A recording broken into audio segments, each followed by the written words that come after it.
on the side of the road while driving. How long have you done that? My whole life. And what of those 3 vehicles that you listed, which vehicles do you use for the off-roading? The Samurai.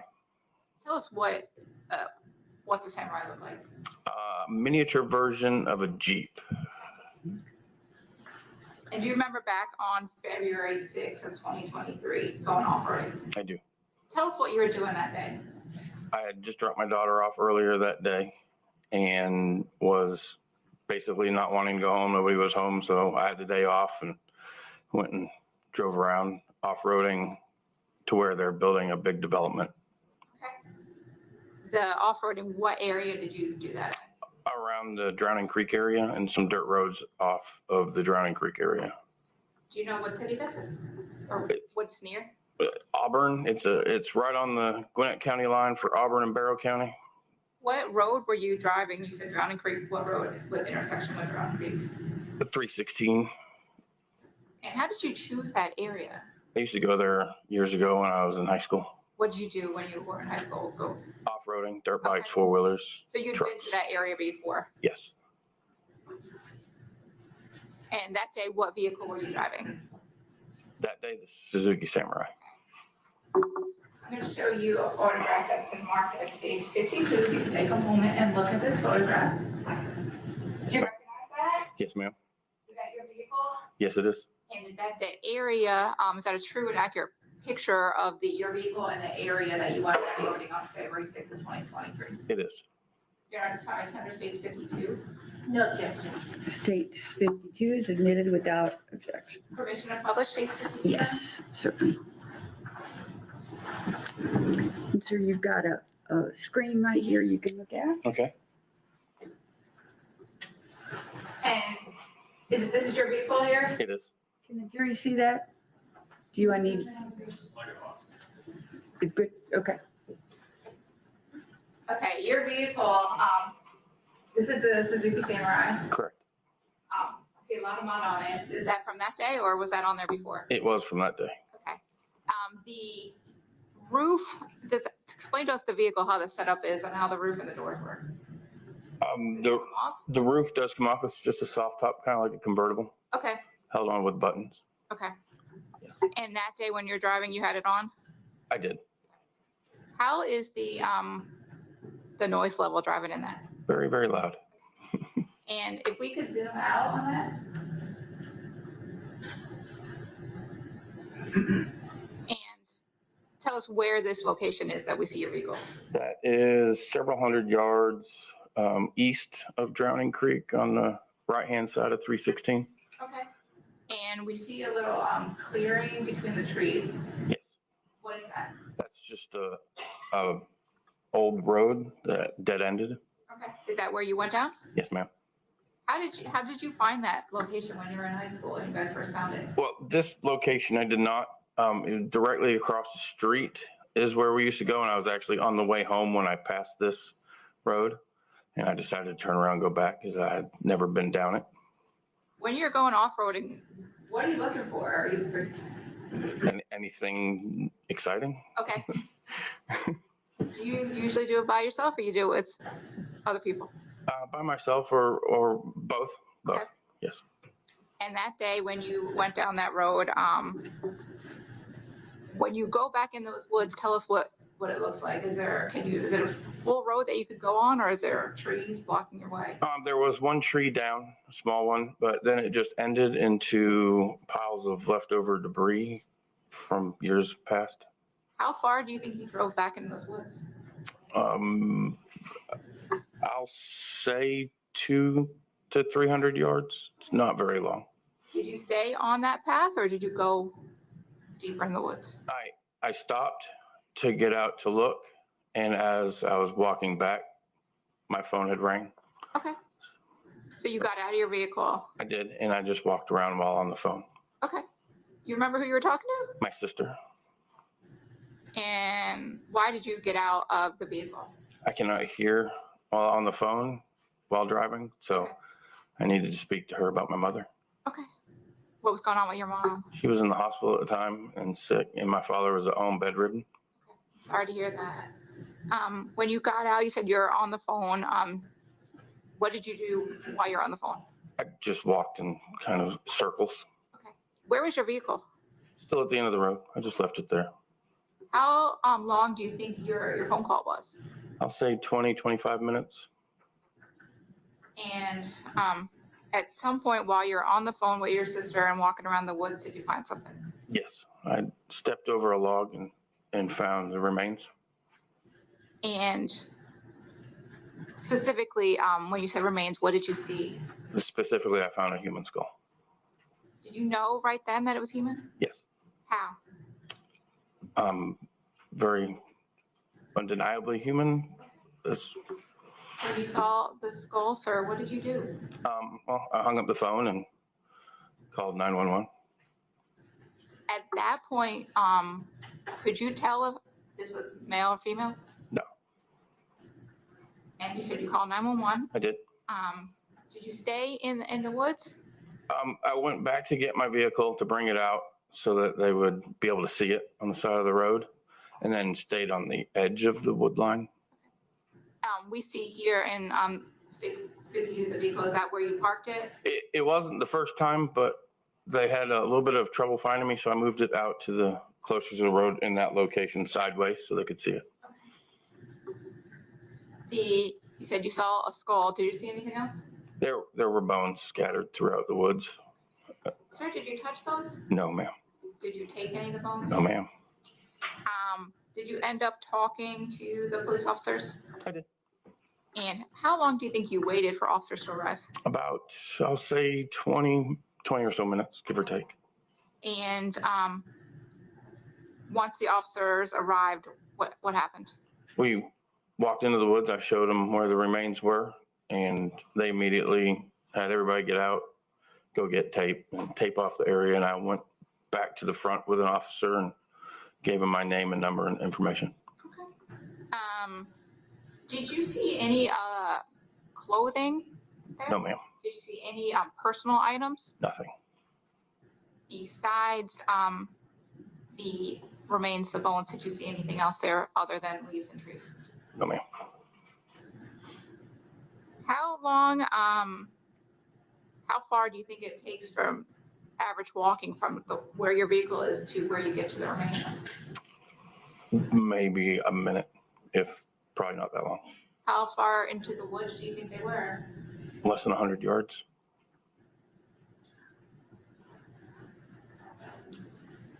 Did you, how long do you think you stayed at the scene once the officers arrived? Minutes. I showed them, walked back out, name and information, and left right away. Had you ever seen anything like that before other than on TV or? No, ma'am. And did you ever learn who those remains belonged to? Yes, the next day. How did you learn? I was paying attention to the news, wanting to know. And on July 26, 2022, do you remember where you were that day? I do, only from some help, but I was in Tuskegee, Alabama. Okay. What were you in Tuskegee for? My wife's grandfather's funeral. We were driving through Tuskegee. Okay. Yes. Other than you talking to the officers for a few minutes that day, did you have anything else to do with this investigation? No, ma'am. Nobody ever called. Thank you, sir. Thank you. Thanks, I have some questions. I have no questions, thank you, sir. Okay, Thank may you. we release this witness? Yes, Your Honor. All right, thank you, sir. Thank you You're very much. excused. Thank you.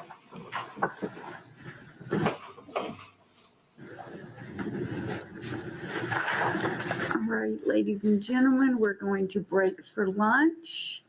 Again, Gwinnett County is going to buy them lunch, and I want them to stay in the cafeteria. Okay? And let's try to get started at 1:15. Okay?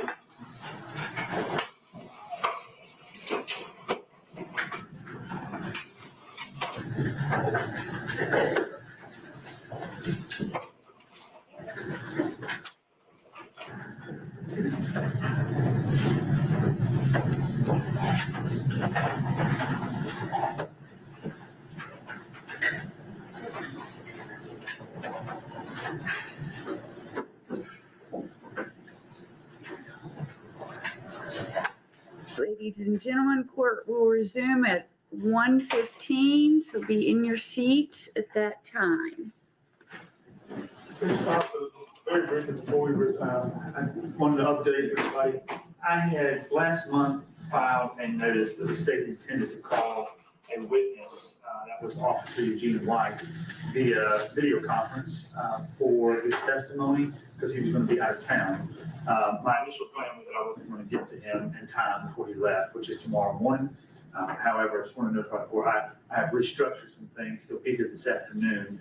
So I will not have the necessity to call any witness at this point by video conference. Okay, thank you, Mr. Delphine. Thank you. Okay, thank you. At most.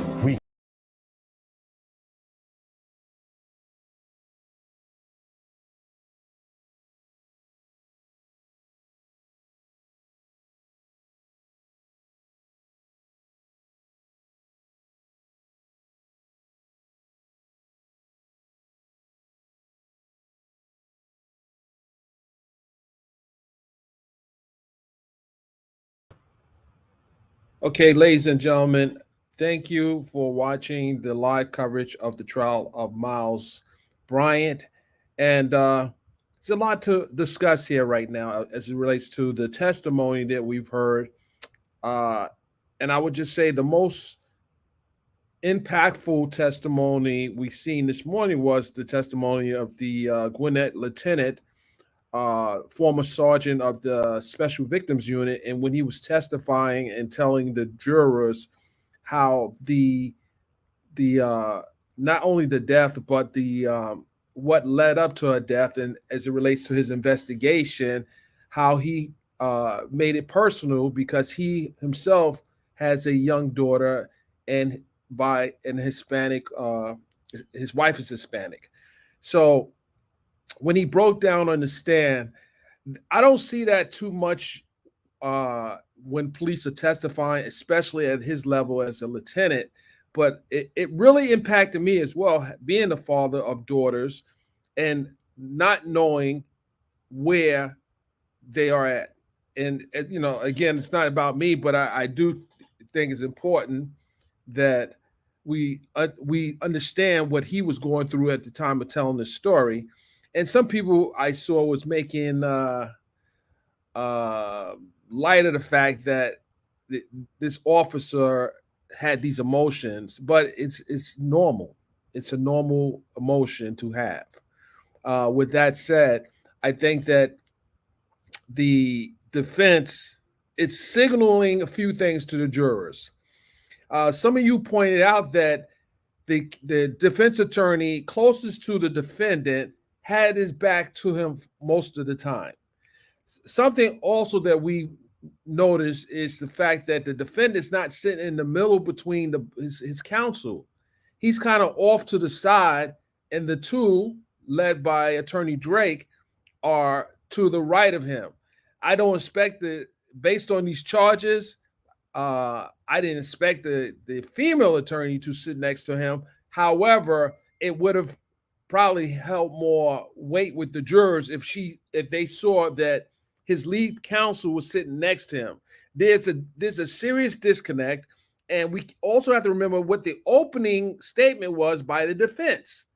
So there's a lot of things happening here. I also want to talk about how well Axel did, and that's the boyfriend of Susana Morales. And he pretty much was what appeared to be being very strong on the stand as he talked about his girlfriend, his ex-girlfriend. And there's been a lot of talk about drug usage and so forth.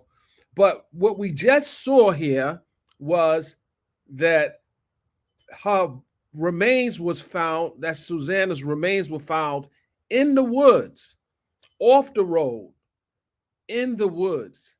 So one would want to know, how did she get from off the road into in the woods? Did the cop drive his vehicle in the woods? Did the cop drive his vehicle in the woods?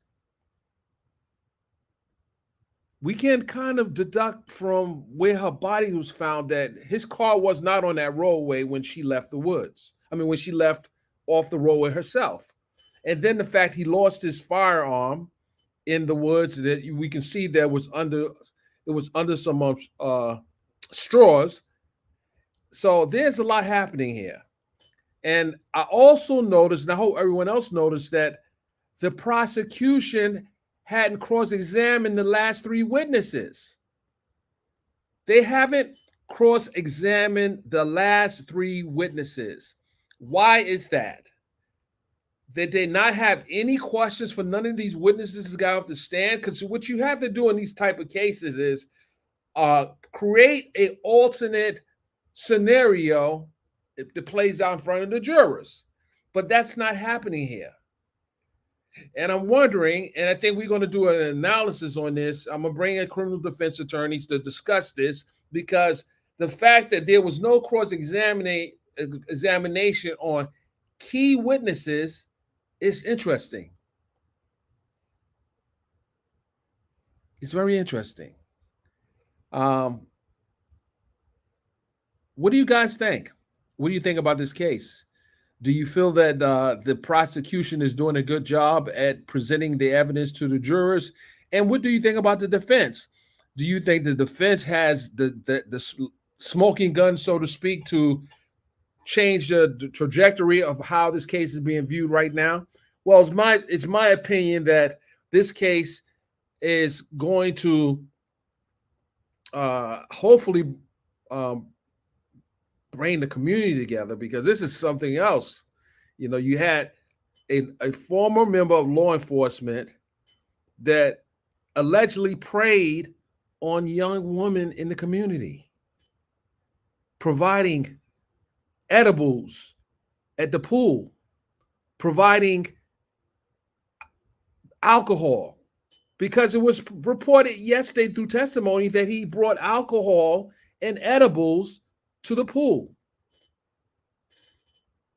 This is a very, very interesting case, to say the least. Hopefully you guys have joined the stream thus far. It is lunchtime. I'm going to get lunch, and I will see you guys probably a few minutes before the case resume. With that said, make sure you like, share, tell a friend to watch this case, because this is an important case. And shout out to those who decided to stay with this case, because this is a very powerful case that should be talked about.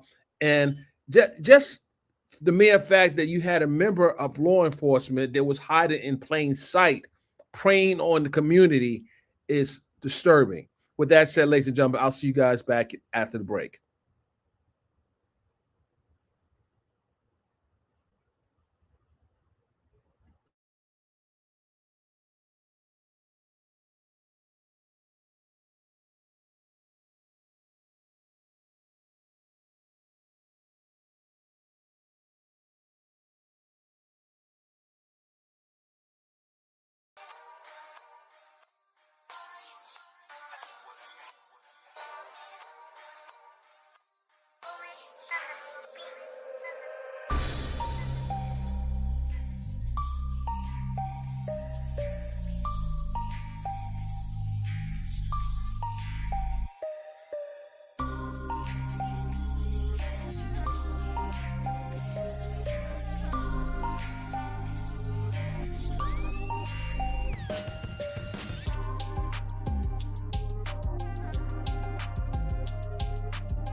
All right, guys, we should be back up in a few minutes. Waiting for all the jurors. We should be back up in a few minutes. Stand by, stand by, stand by.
Remain standing on the podium and raise your right hand. Do you swear or affirm the testimony you're about to give in this case is the truth, the whole truth, and nothing but the truth? I swear. Thank you. Please be seated. Okay.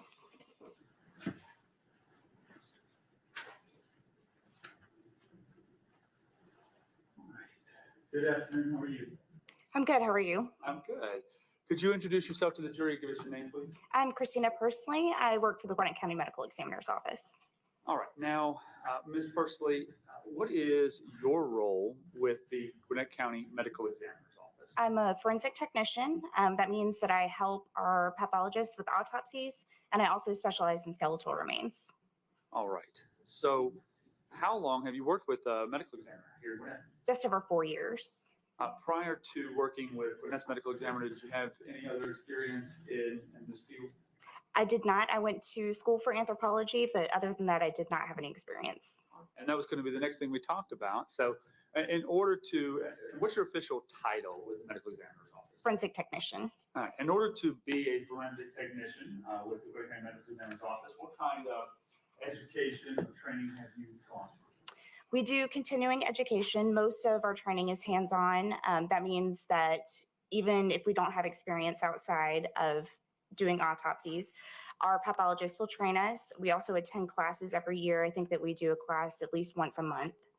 And then whatever research that we do outside of that is we can do it on our own as well. You said you went to school for anthropology. Yes. And can you tell us what that is? So anthropology is the study of human remains, of skeletal human remains.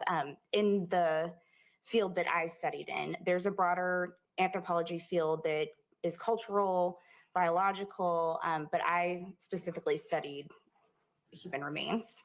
Okay. And in terms of studying human remains, what do you do as a part of the medical examiner's office when it comes to examining human remains? So if a person is recently deceased, I help with the autopsy. If someone has been deceased for a while and they are skeletal remains, I'll respond to the scene with our investigators. I'll process the scene with our investigators, which depending on how the remains are found, it could look like a few different things.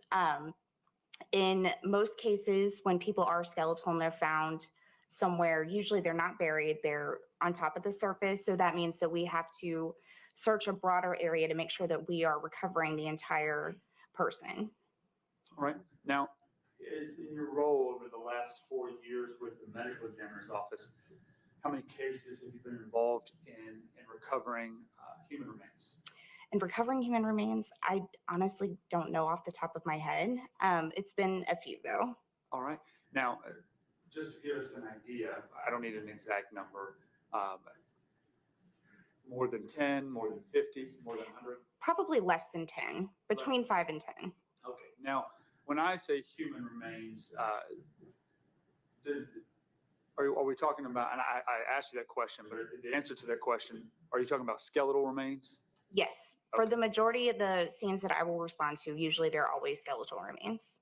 Is that why you respond to a scene essentially with the medical examiner's office? Because you have a specialty in Yes. human remains? Okay. And skeletal remains, to be more specific? Yes. Okay. In college, when you studied anthropology, did you have any involvement there with on-scene or any kind of internships there involving human remains or skeletal remains? I did not, because the program at the time, I mean, this is years ago, the program at the time did not have a specific course for human remains in a forensic setting. So I did not do any kind of human remains excavations in college. I did participate in excavations, but they were usually cultural excavations. Understood. Now, are there, in order to be a forensic technician, is there any particular certifications or things like that that you have to have? Just a bachelor's degree. All right. Now, while working for the Gwinnett County Medical Examiner, who is it that you work for? Who is the medical examiner? Dr. Carol Terry. All right. And has she been the medical examiner for the entire time that you worked there at the office? Yes, we do have a part-time pathologist that will come in occasionally, but for the majority of the time I work for Carol Terry. All right. Now, I want to take you to the evening hours of February 6th of 2023. Did you participate with the medical examiner's office in responding to a scene for human remains? Yes, I did. Describe that to us. So I'd gotten the call. I think I had just gotten home from work actually, and taken my scrubs off and got the call that there were possible human remains that were found, skeletal human remains. So I drove out there. We were losing light by that point. So the recovery was pretty quick. I think we spent about an hour and a half at the scene that night. We recovered the majority of what was found, a lot of the larger bones. We had to secure the scene for the night because we couldn't, I mean, by the time we left, it was nearing 10 p.m. and it was during winter. So we had literally no light. So we had to secure the scene for the night, and we went back out the next morning. Are there challenges that you face in a case where the remains are completely skeletal versus there's some amount of tissue or flesh that remains on a body? Yes. So with skeletal remains, unless there's some kind of like sharp force or blunt force trauma, it can be hard to determine a cause of death, especially if the entirety of the person is not recovered. Other challenges could be animal activity taking away part of the decedent, taking bones away, also causing trauma themselves post-mortem, like, for instance, rodents or dogs, sometimes coyotes will get a hold of the bones and carry them away and kind of gnaw on them, and that can cause physical trauma to the bones that has nothing to do with the cause of death. Now, because of, in this case, the remains, and we're going to get to some photographs here in a moment, but the remains that you recovered that evening or a part of recovering that evening, how would you classify them in terms of the skeletonization of the bones? Was there any apparent flesh tissue that remained there on the bones? There was not. It was completely skeletal. There was no tissue, which led us to believe that the remains had been there for quite some time. Do you have, what is the science behind being able to determine that? For time of death? Yes, ma'am. When you find remains that are completely skeletal, how do you go about determining, if you can, how long they've been there? It depends on the environment. For someone that is outside and fully skeletal, we'll look at the condition of the bones, look for any kind of soft tissue that may be present, look for bleaching on the bones if they had been exposed to sunlight for a long time, if they've been exposed to a lot of moisture, we can see signs in the bones of that. For most skeletal remains that we find that have been there for quite some time, they'll show the bleaching from the sun, they'll show some kind of weathering.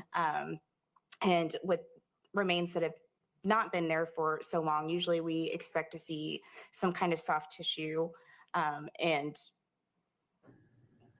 some kind of soft tissue. I understand. Is there a difference in what you might find in skeletal remains if the person was buried versus not buried? Yes, there is a difference. Like I talked about with the bleaching of the sun, someone who is not buried will typically have some kind of bleaching, which bleaching just makes the bones a little bit whiter. With someone that's buried, we would expect to see, for someone that's been there for a while, some kind of plant growth, some kind of, maybe some soft tissue left, maybe some adipocere, which is kind of like a waxy, I don't want to say substance, but it's like a waxy texture that tissue that's been exposed to moisture for a long time will kind of turn into. Okay. Now, I want to take you to generally when you respond to a scene involving human remains, what are the processes or procedures that you go through in recovering those remains? So what we do is we have what we call a dig kit. That's pretty much all the tools that we would need to be able to do a recovery of skeletal remains. And that includes small shovels, brushes, flags so that we can mark out where we're going to be excavating. It also includes measurement tools so that we can tell how deep the remains are recovered, also how far away from different points in the landscape that they're recovered. So what we would do is we would take the dig kit out, we would map out where we would like to do the excavation. And then we would start around where the remains are usually found within a couple of feet, and then we'll expand that area further out, especially if we see signs of animal activity or any kind of weathering that would carry the bones away to a further location. Now, when you arrived on scene that night, February 6th, 2023, did you have a dig kit that you were just describing? I did not because, like I said, I had just gotten home, so I didn't have time to go to the office to be able to get the dig kit.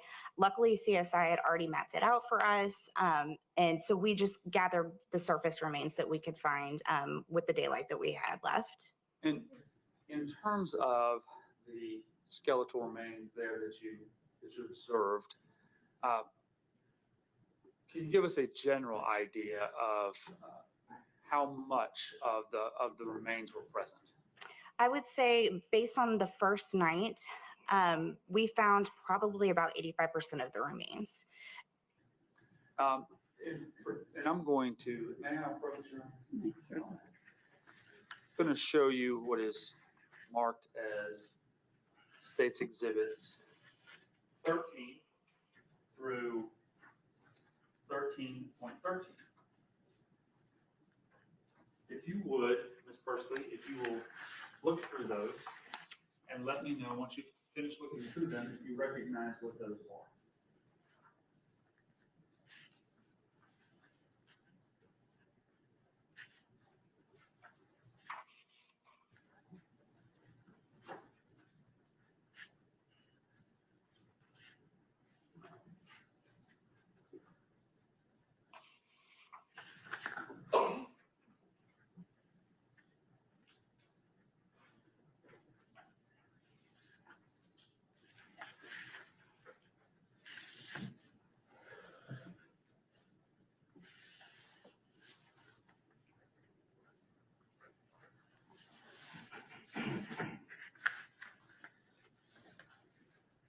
I do recognize them. They are photos of the scene from the first night of recovery. Do those photographs accurately depict the scene that you described on February 6th of 2023? Yes, they do. Your Honor, I'd move to admit States Exhibits 13 through 13.13 into evidence. No objection. States Exhibit 13, 13.1 through 13.13 are admitted without objection. Thank you, Your Honor. May I publish? Yes. All right. If you would bring up number 13, we'll walk through. And you have a screen here also. There's one to your right, one to your left. Yeah. So whatever's easiest for you to look at is okay. Okay. This is States Exhibit number 13, I believe. I'm gonna walk up here to see them. Yes, 13. Could you see it? You can see it. Okay. All right. Ms. Persley, describe for us what we're looking at here in this photograph. This is a view from the side of the road. 316 is the road, kind of looking to the side of where the scene was. And if you recall, from this perspective, where were the remains at from here? If you're standing and looking this way, they would have been to the right and up an embankment. All right. So on the right side of this photograph here, is that the embankment you're talking about? Yes. Describe for us if you can remember. How steep was that? It was in parts pretty steep. There was a road that was to the side of it, which is how we accessed the scene to begin with. But it was pretty steep right there if you're looking at that particular part of it. All right. Can we go to 13.1, please?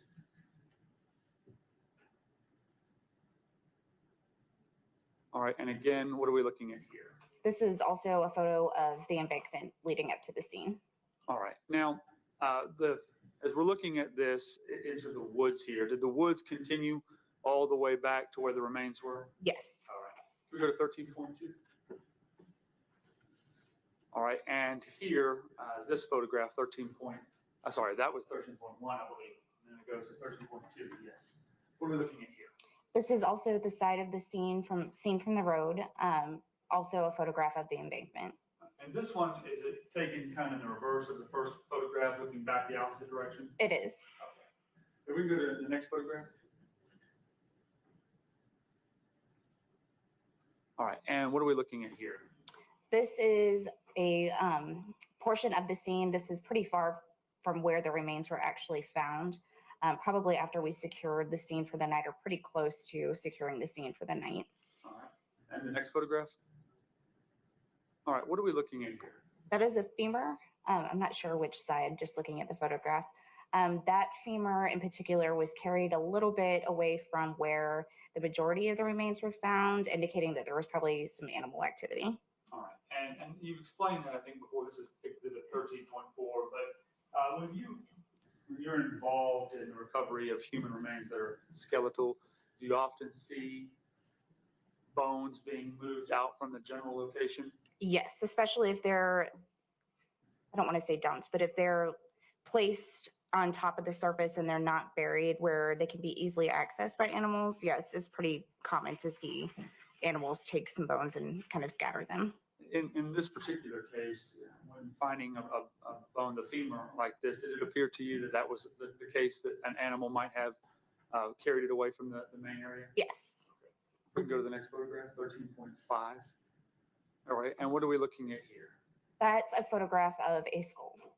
All right, was this part of the remains that you recovered that evening? Yes. Okay. And 13.6. All right, what are we looking at here? That's a sacrum, which is your tailbone. All right, the next photograph. All right, and this one's 13.7.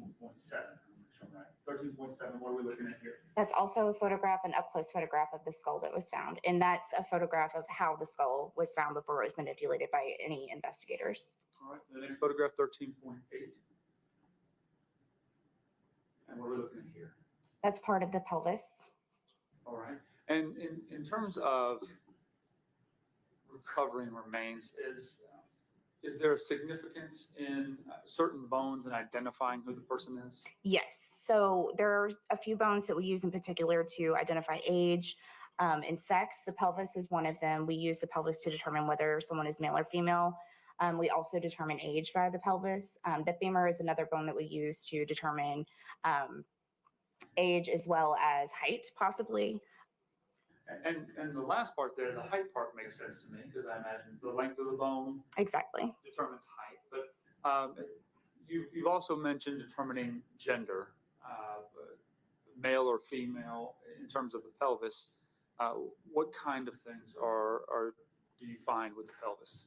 So with the female pelvis, the opening will be a little bit broader than with a male. It's also because, females are built and designed to give childbirth. As far as age goes, there are parts of the pelvis that we can tell if it's fused or not, which will tell us if somebody is a child, a teenager, or an adult.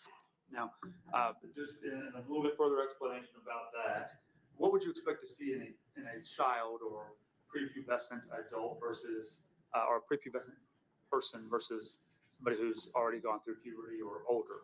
I would expect to see that not all of the plates are fused. Okay. So as somebody gets older, do their plates fuse together? Yes. Okay. And to the next photograph. All right. And what are we looking at in this one? This is a human skull, again, before manipulation by investigators. All right. And this is 13.9. Can we go to 13.10? What are we looking at here? That is the pelvis with the sacrum in place. I believe that's Dr. Terry that's holding it together. Okay. So she's holding it together. Were these found in separate pieces? They were found in separate pieces. She put them back together, and I believe we sent that same photograph to our consulting forensic anthropologist to help determine age and sex. Okay. To the next photograph. And what are we looking at here? That's a mandibrium. That's part of the interior part of your rib cage. Okay. And to the next, this one, hold on. This one is 13.11, just so I can, for the record. The next one, 13.12. All right. And in this photograph, what do we see? That is a photograph of where the majority of the remains were found. That's the original location that they would have been placed. Okay. Now, what tells you that? Well, mostly because the majority of the remains were found there. The skull, I believe, was found closer to that person's foot, to the left of the photograph. And as you can see, they're not buried. They're a little bit covered with some dirt and some plant matter, but that's probably from weathering, not from intentional burying. Okay, and that was going to be the next question here. In looking at these remains, did you discover any evidence that they had, that the body had been concealed in any way or buried, covered up with anything? Concealed only due to the circumstances of they were found in the woods, but they did not appear to be buried, no. And to the last photograph, 13.13. What are we looking at here? Those are fingernails with some black nail polish. And where were those recovered? Those were recovered at the original location where the majority of the remains were located. So in that previous photograph in 13.12 that we just looked at, these were located in that area? Yes. Okay. Now, when you are out there and these remains are being recovered, how do you document or preserve remains? What happens once you're out there looking at collecting these bones? So what I will do is take a notepad with me that I don't mind getting dirty, and I will write down every location of every bone that's found, where it's found in proximity to, say, a tree or some other landmark. So we'll measure it out and figure out where the closest landmark is. We'll also document how deep it's found within the ground so that we can determine whether or not it's a clandestine grave or scattered remains. And we'll also photograph every step of the way. Everything that we remove, we'll photograph a bone before it's removed, where it's originally located. We'll photograph it after it's removed. Okay. Now, when you recover remains, once you've documented and done the photographic work and writing all of the stuff down, where do you take them? Where do you take the remains? So usually I'll take custody of the remains and transport them myself. So what I'll do is place them in a bag, mark the bag of where the remains were located, what remains are inside, and then I will take them to the medical examiner's office to be processed. And what that looks like is I bring them into the medical examiner's office, into the forensic wing, to the morgue portion. I'll write down and document everything that is brought in to make sure that nothing is lost along the way, that nothing is misplaced, not tampered with, and then they're placed into a locked cooler. In this particular, do you recall how many members or what staff from the medical examiner's office was all present that night?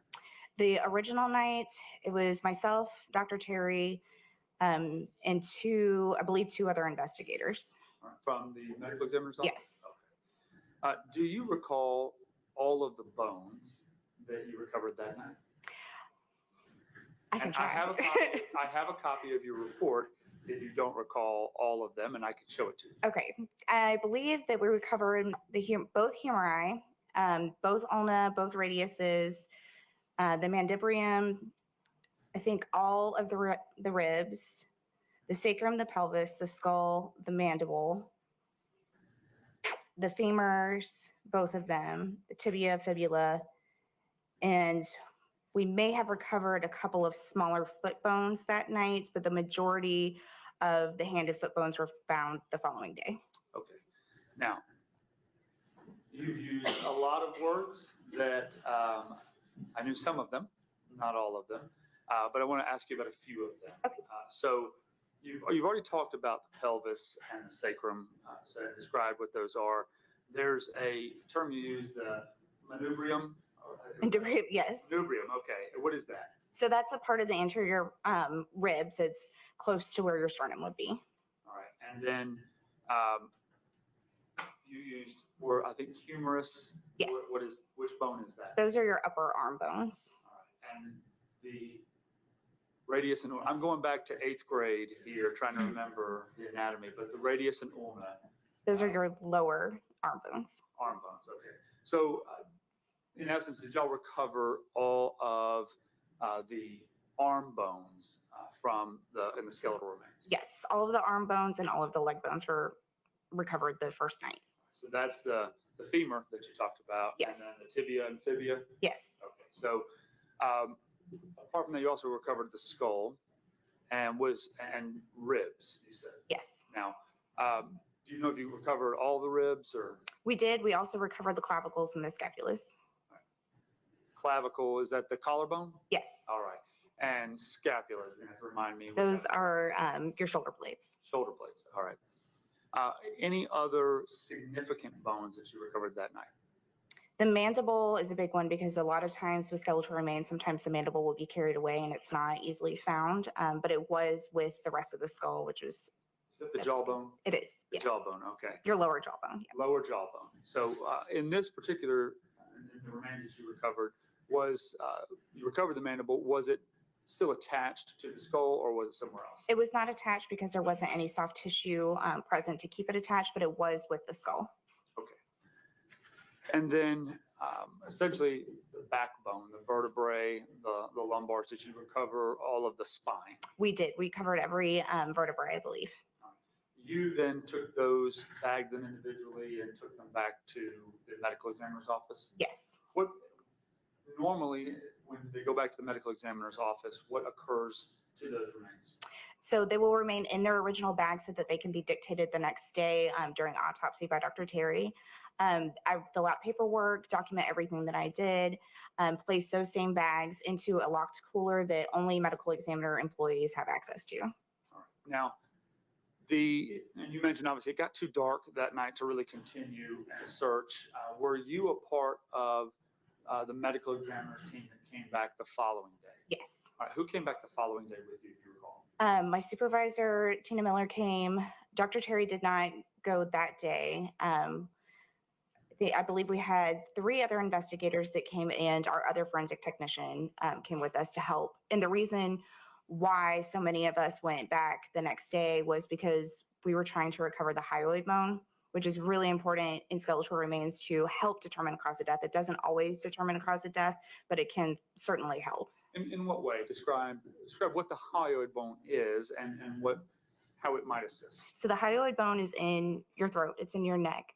And in some suspected homicide cases where we suspect that there is strangulation, especially with manual or ligature strangulation, the hyoid bone can become broken or bruised during that process. Unfortunately, with skeletal remains, a hyoid bone is a really soft bone, and animals, unfortunately, really like soft bones. So it can be hard to recover in remains that are exposed to the elements and exposed to animal activity. So you mentioned that the next day, more personnel from the medical examiner's office showed up for the purpose of trying to locate that.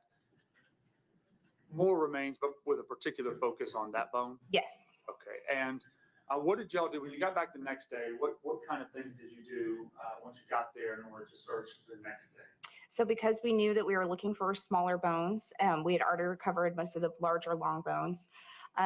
We used what we call a sifter, which is basically, if you've ever seen any kind of like anthropology shows, they usually have, it's a classic, like, I don't even know how to describe it. It's got like a screen at the bottom and then it's like a box built around it. And what we do is take the soil or the dirt and the leaves, dump it into there and then shake it so that the dirt falls through and it'll trap any kind of larger pieces like rocks, potentially a bullet, and some bones. Now, when, and y'all employed using those the following day? Yes, and we also used brushes to make sure that when we were digging through the dirt that we weren't, because the hyoid bone is such a soft bone, that we weren't damaging the bones by using shovels. So we mainly just used our hands and we used brushes. If you recall, and just approximately, how long were you and the rest of the medical examiner's team out the following day? The following day, I believe we probably left about 3 p.m. We had gotten there about 10 a.m. So we were out there most of the day. Now, I'm going to show you what has been marked as States Exhibit 14, 14.1 through 14.15, I believe. Make sure I'm correct. And then also, because we've already admitted some, I'm a little out of order, 14.23 through 14.32 for the record. So that's 14 and 14.1 through 14.15 and 14.23 through 14.32. And like I did just a moment ago, I'm going to keep them in separate stacks since there's a little bit of a gap, but if you look through these photographs, let me know if you recognize what's contained in them.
I recognize these as photographs of the scene from the second day.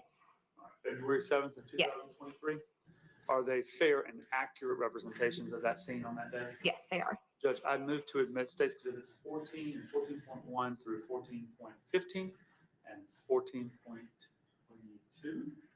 23. 23, excuse me, through 14.32. No objection. Okay, State Exhibit 14, 14.1 through 14.15 are admitted without objection.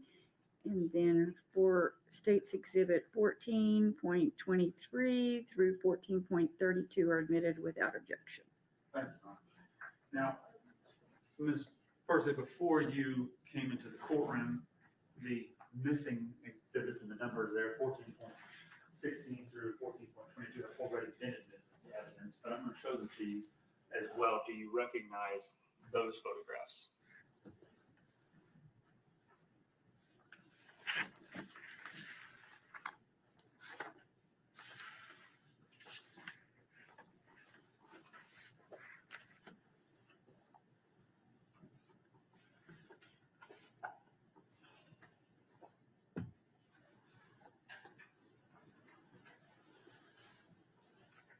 Yes, I recognize these from the second day. All right. And generally, the stack that I just handed you, the 14.15 through 14.22, were they up? They are photographs of a Glock handgun that was found in sort of close proximity to the remains. You were there that day when it was recovered? Yes. If I can, I'm going to go ahead and publish, starting with exhibit number 14. Here, no, open up on the screen. All right, now, February 7th, 2023, it's daylight hours. What are we looking at here? This is a photograph during the day, as you said, of the side of the scene, looking up the embankment from the side of the road. All right, and to the next photograph.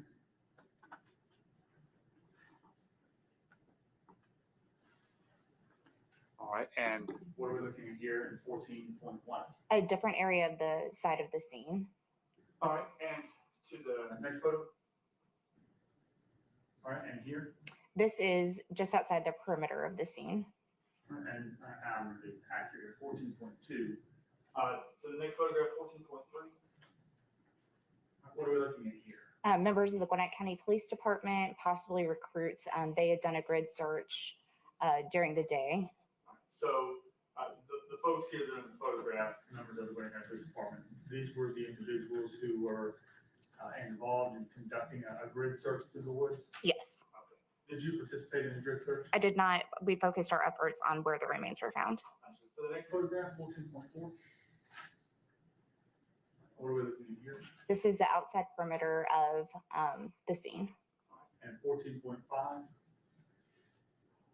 right, what are we looking at here? Honestly, I'm not entirely sure. I'm sure we recovered something there, but I can't quite see it. All right, well, in here, this little orange flag, if you will, or indicator here, what is this an indicator of? That is usually an indicator that we did find something. But again, I'm not entirely sure from this photograph what we recovered. Whatever y'all found there, you had already collected the previous night, and then this is a photograph of it? We may have, yes. Okay, to the next photograph.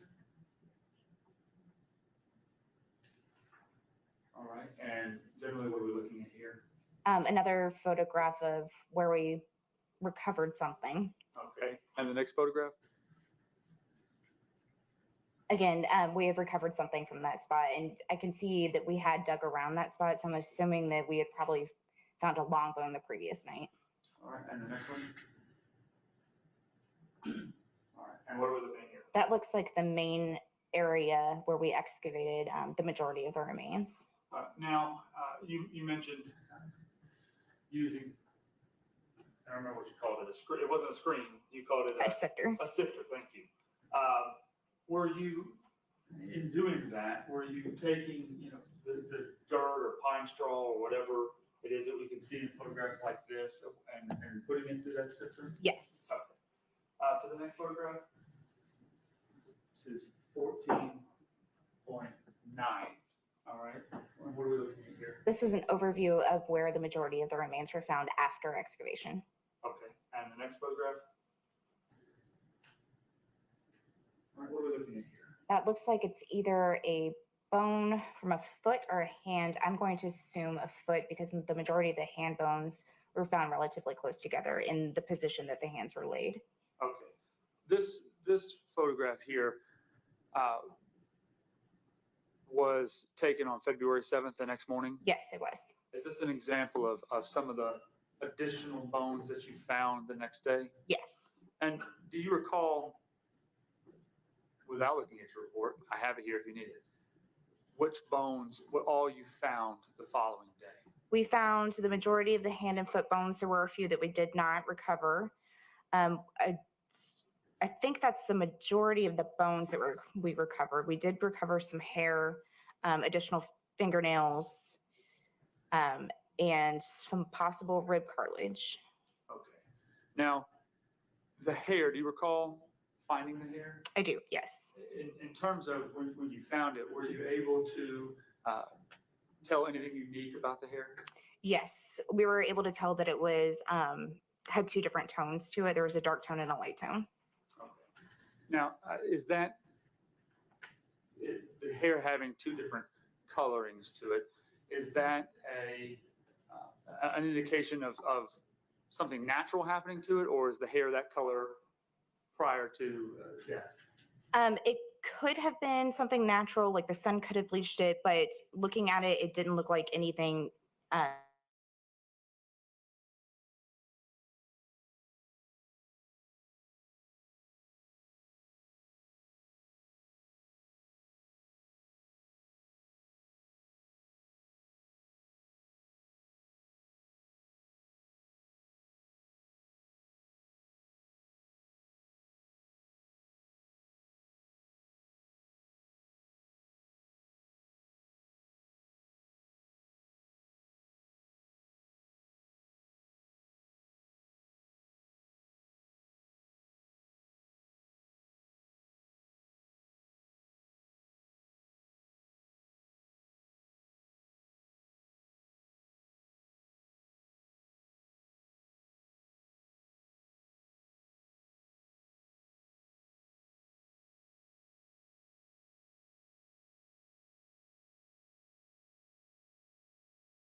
Again, y'all are measuring it for scale. Yes.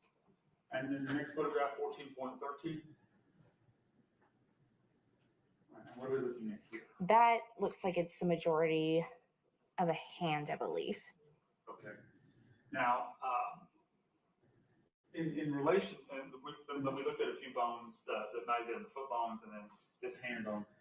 In relation to that bigger scene that we were just looking at where y'all were excavating and found the skull and the rest of the, where was this located at? This was located with the majority of the bones. It looked like the way that the remains had been laid, that the hands were to the side because we found both we found bones from both hands and they were on either side of the midsection of the remains.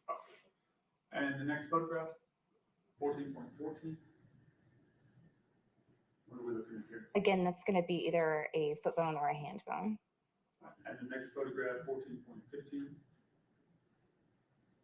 All right, and what are we looking at here? This is part of the scene. I think that's members of Gwinnett County Police.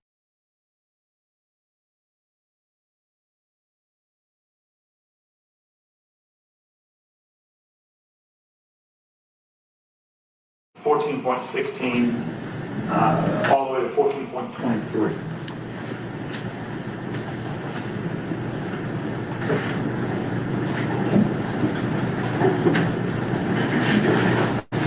While they're putting that up, I wanted to ask you, if you recall, how many bones were recovered, not in the main area with the skeletal remains, but were we looked at one femur that you had talked about, Yes. but what else, if you recall, was located elsewhere? I believe that one of the fibulas and tibias was found further away from the remains.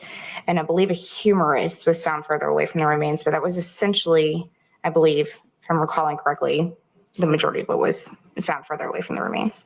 All right, in this photograph, what are we looking at? This Is is, it a tooth? I don't think it's a tooth. I believe it's a bone. It may be part of the knee, but it's definitely not a tooth. Okay, and to the next photograph, 14.24. I believe that's the same bone from the previous picture with the scale. Yeah. Okay, the next photograph. And what are we looking at here? Another foot or hand bone. All right, and the next photograph. Same thing with the scale. Yes, probably a hand bone, judging by the length of it. All right, 14.26. The next photograph, 14.27. All right, what are we looking at here? Those, I believe, are going to be hand bones. All right, and you located these on either side of the torso, you said? Yes. 14.28. And that same one, just with the scale on it? Yes. Okay. And then 14.29. What are we looking at here? That is a fingernail with black nail polish. Okay. So you found an additional fingernail the next day? Yes. Okay. 14.30. The same fingernail, just with the scale on it? Yes. And 14.31. All right, just generally what we're looking at here. That's just an overview of where some of the remains were recovered. All right, 14.32. All right, and what are we looking at here? That is an overview of the majority of the site where the remains were found. Now, obviously, it appears to me like a significant disturbance here. I mean, is this after? That's that. Yes. All right, so this is post search by the medical examiner's office? Yes. And so all of what we see kind of torn up here is stuff that you guys had gone through and sifted through looking? Yes, it is. Okay. And to the last, oh, this is the last one, 14.32? All right. Yes. In all of the searching that you did there, both the first night and then also on the second morning, February 7th, did you locate the hyoid bone? We did not. Okay. From your observation, I know you're not a forensic pathologist. You don't perform the autopsies. Do you assist in performing them? I do. I do the evisceration, which is essentially taking out the organs, weighing them, and then Dr. Terry is responsible for doing the dissection of the organs. Understood. In a case like this, where it's skeletal and the organs are not present, do you participate in an autopsy of those? Yes, we do still call it an autopsy. However, it's different because there are no soft tissues or organs present. So for skeletal remains, what we will do is lay them out in anatomical order, make sure everything that is there and see what kind of recovery we have. If we have a partial recovery, if we have a full recovery, we check every single bone for any signs of trauma, any signs of disease, or any signs of issues, essentially. And I understand, as a forensic technician, you are not the individual who makes conclusions about causes of death and things like that, right? Right. However, from your observation of the remains, did you notice anything that appeared to be an obvious sign of trauma to any of the bones? I did not. Okay. Once you finished that day, recovering the remainder of the bones, I think you said mostly the hand bones and foot bones, and what did you do with those remains? Those remains were treated similarly to the ones from the night before. They were bagged, labeled, taken back to the medical examiner's office by myself, and placed into a locked cooler. Okay. Now, that's February 7th. Did you participate in whatever autopsy could be done with Dr. Terry of these remains? Yes, I did. And do you recall what day or how long after that autopsy occurred? Not entirely sure. I believe it was February 8th. We may have started February 7th that night, but I don't recall exactly. Was it shortly after the remains were recovered? It was, yes. And what was your role in that particular autopsy? My role was helping Dr. Terry check for trauma, laying everything out in anatomical order, and making sure that they were clean. That's part of our job, is cleaning the bones to make sure that we're not missing anything, such as a small scratch or nick, I guess I should say, from a tool or something like that.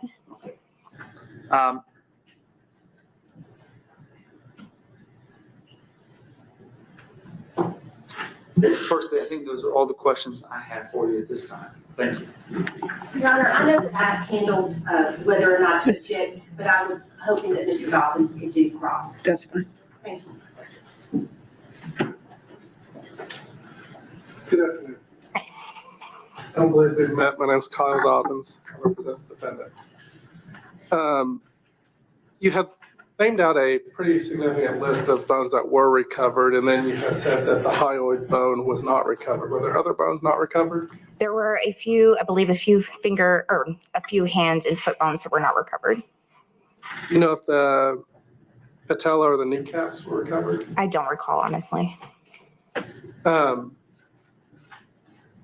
Is there anything significant about the hand or foot bones not being recovered? There is not. It's not uncommon for such small bones to not be with the rest of the remains. Okay. What would you attribute that to? Either animal activity, weathering, or we just didn't. They're so small that we just didn't catch it, even though we did a thorough search. The hyoid bone being missing, would you attribute that to animal activity or foul play? Animal activity for sure.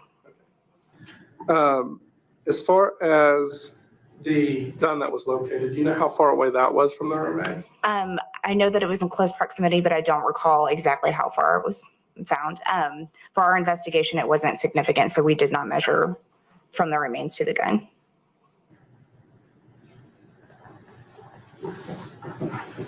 I need one more. Sure. I have no further questions. Thank you. Okay, thank you. Anything else from the state? Nothing else from the state. Okay, all right, Ms. Drake, or Mr. No, she can be excused. Okay. Thank you. Thank you very much. Does the jury need a break now, or you want to start on the next witness? Y'all been going about an hour and 10 minutes. It seems like nobody wants a break. Okay, go ahead and call your next witness. Police Officer Merkley.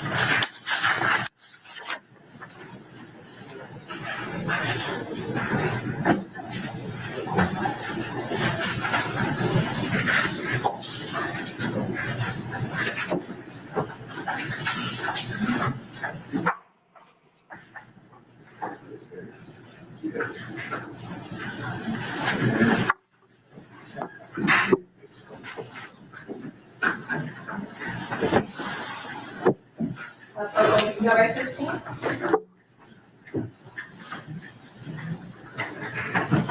Remain standing and raise your right hand. Do you swear or affirm that the testimony you're about to give in this case is the truth, the whole truth, and nothing but the truth? I swear. Thank you. Please be seated. Good afternoon. You could introduce yourself to the jury? Good afternoon. I'm Detective William Merkley. I'm going to take those from you, these photographs. Thanks.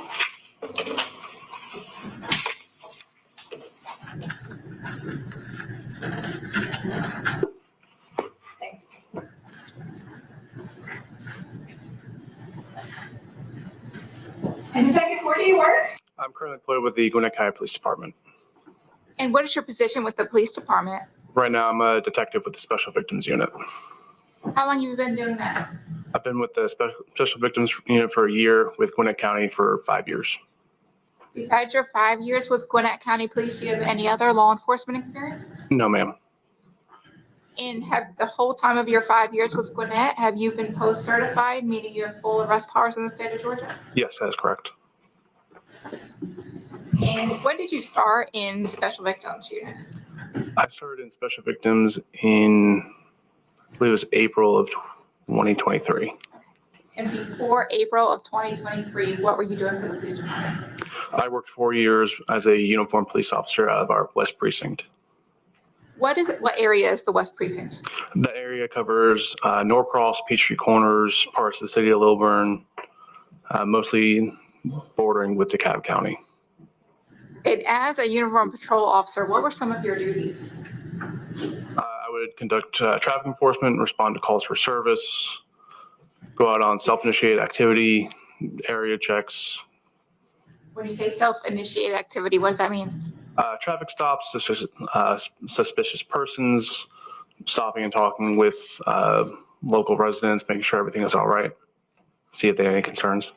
And specific calls for service, how do you get the information on what calls to go to? So if it's called for service, a 911 call is placed to our 911 center. The call taker gathers information, relays it to the dispatcher, and the dispatcher will send usually the unit assigned to that area out to respond to the call. And back on January 27th of 2022, what was your position with the police department then? I was working still uniform patrol out of West Precinct. And I know you said the West Precinct. Is there a certain area or neighborhood that you get assigned to, or are you working all that area? Mostly just that specific precinct. Our area would change from shift to shift. But you could be anywhere in that full precinct. Correct. Moment.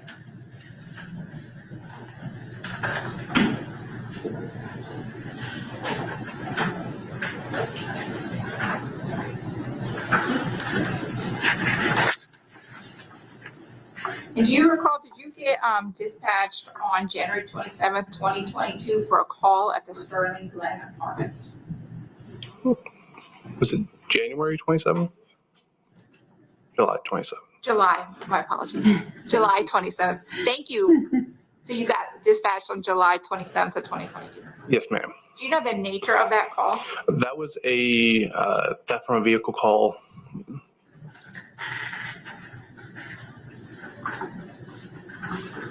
And Your Honor, this time I'm going to tender a 911 call. We have a certified business record from the Gwinnett County 911 Center, and that is for call number P220800600. That's for Gwinnett County Police Department, case number GP 220060902, and that is a certified business record.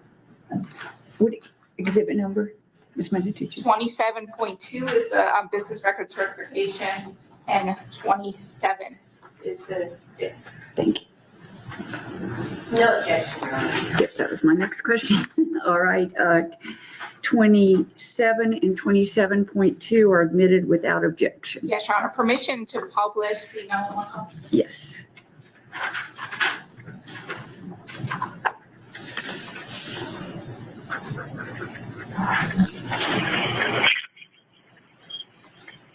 Hello? County Police, hello. Hey, how you doing? Hey, can I get an officer? I should have called the 911. I'm sorry. Can I get an officer just to do an inter and auto report, please? To do a what report? Inter and auto.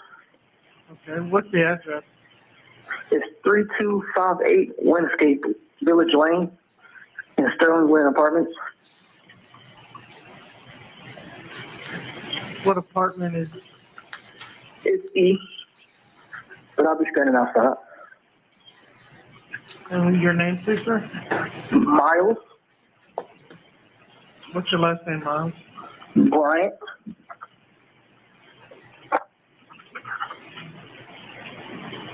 And what's your phone number you can be reached back on, please? 678-891-8632. And what kind of vehicle is you guys, please? I'm sorry? What kind of vehicle do you have? The truck, black truck. Did they break the window? How did they get in? No, ma'am. I think I left my door unlocked. All right, patient, we'll get somebody out there as soon as we can. What's the name of the All right, thank you so much. complex? What's the name again of the apartment complex? Sterling Wind. All right, we'll get them out there as soon as we can, sir. Thank you. And Detective Berkeley, that 911 call, is that in reference to the call that you got dispatched to? Yes, ma'am, it was. And while you were a patrol officer, did you wear a body-worn camera? I did wear a body-worn camera. Can you explain to us how the body-worn cameras work? How do they come on? So our body-worn cameras have to be manually turned off and turned on and turned off by holding down the center action button. When we go back and review the data, there's a date and time stamp that appears. For some reason, our department has chosen to put the time in UTC time instead of Eastern Standard Time. So there's a 3-hour difference. The time on our body cam shows 3 hours ahead of what the actual time is. What is UTC time? I don't remember the exact phrase, but I know that that's what our body cams record in. I understand that. So is there, do you know to change the time when you look at the time on your body camera based on you knowing it's in UTC time? I'll know that when I'm reviewing my body camera, I'll know that I'll have to take 3 hours off that time to know that that's the time that timer is recorded. And do you record every call you go to? I do, yes. Is there any way for officers to go in and edit or delete or change that footage? No, once the body-worn camera is turned on, that footage is stored on evidence.com. The only one who can restrict access to it would be, I believe it's Corporal Ogroski, who runs our body cam unit. Even then, it would just be restricted. It wouldn't be deleted off or edited anyway. And that day, when you went to this call, the 911 call we just heard, were you wearing a body-worn camera? Yes, ma'am, I was. Have you had an opportunity to review the body cam video that you had on that day? I did review the body cam. And I'm showing what's marked as states 27.1. You could take a moment and look at this. Yes, ma'am, this is my body cam. Are your initials on that? Yeah, they are in the top right. Okay. Did you initial this? I did. And you watched the full video? Yes, ma'am. And when you watched that video, was it a true and accurate recording of your body-worn camera from that 911 call we just heard? From the call of service, yes, ma'am. Your Honor, this time your packet states 27.1. No objection. 27.1 is admitted without objection. Your Honor, permission to publish 27.1. Yes, ma'am.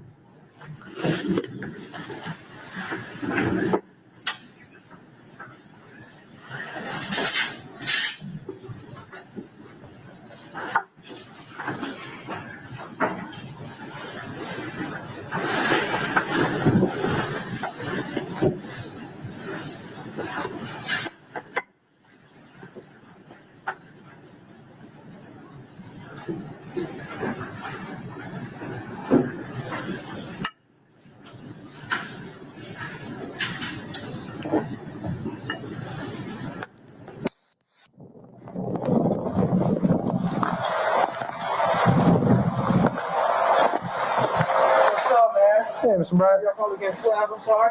No, you good? Yeah. And so yesterday, I don't know what time, man. I went running around here. I did a bunch of stuff yesterday. Mm-hmm. And I came back and went to the store, everything. I had it at the store, and I came back. I went running everything, and then my girl was finna leave. I was like, I got my wallet. I don't know where my wallet at. So I can't find my wallet. And then this morning, I worked Doraville. I was getting my dry cleaner. I got to work tonight. And then I looked on my floorboard, and the my Glock 19 holster is on the floorboard. And my Glock 19 is always together, you know? Right. So, I hate to say it. I think I left my thing. They ain't smashed the window or nothing. I fucked around, left my door unlocked. biggest, I know, man. I get on people all the time. I take a inner auto report. But I just want to at least put that, on GCIC. Yeah. It was in there when you went to the store last night, correct? Yeah, it was. I don't know. You know? I don't know. I looked down this morning and saw my holster. I said, I can't find my wallet. My holster's there. My gun and holster is never separate. We the people conceal holster. If I take it, I take the holster. I don't carry it free. So that's definitely missing. You want me to get the serial number for you real quick? If you don't mind. Yeah, sorry about that.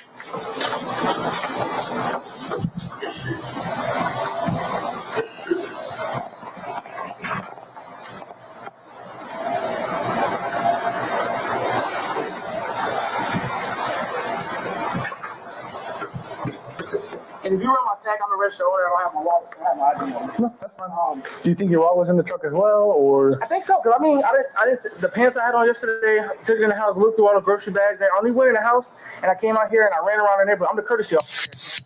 And then last night, when my girl got back from, we did something. We came back. I drove around a little bit, and I needed to do patrol anyway. I drove around a little bit, see if I could find it. I didn't see it. It was dark anyway, but Okay. Anyway, I'll list it in the truck just to say it's on our report. yeah. I don't really care about the detective stuff like that. I just want to get on GCIC at least some person get caught on the side of the road with it. I got you. Yeah. Getting slammed. Honestly, no, not really. West side moving, boy. My lieutenant in the guard is Soto. Lieutenant Soto. She works with y'all on West side. I think she works night. And everything's just saying on the jet file? Yeah, standard. I got a TLR, I think 7. The little small light on it. Small light up? Yeah. That's it, though. Jet, no red dot, nothing like that. I don't really care. I have 1,000 guns in there, but that's fine. No markings, grading, this nothing changed. No, nothing sexy. Nothing sexy. Oh, I see that. Yeah. And then wallet, anything special about wallet? The only thing on it, you list, at least in the narrative, that I have my military ID in there. Because if I can't find it and it don't come up, I'm gonna have to go. They need, they request a police report for military ID. That's fine. Any debit cards, credit cards? Yeah, debit card stuff on there. I check and none been used. I've been using my Apple Pay, but none been used. How many debit cards? I got maybe federal debit card, maybe federal credit card, and Chase debit card. And driver's license? Yeah, military ID. That should be it. No cash? No. If it was like $10, I don't know. A few dollars, it wasn't nothing big. Trust me, I'm the same way. I don't carry cash on me. Yeah, I don't carry cash. I carry maybe like $10 just to have cash, but I hate cash. I got it's like a little money clip wallet, Yeah. It's like the little card holder with the clip on the end. Like a generic black, brown, or was it name brand? Black.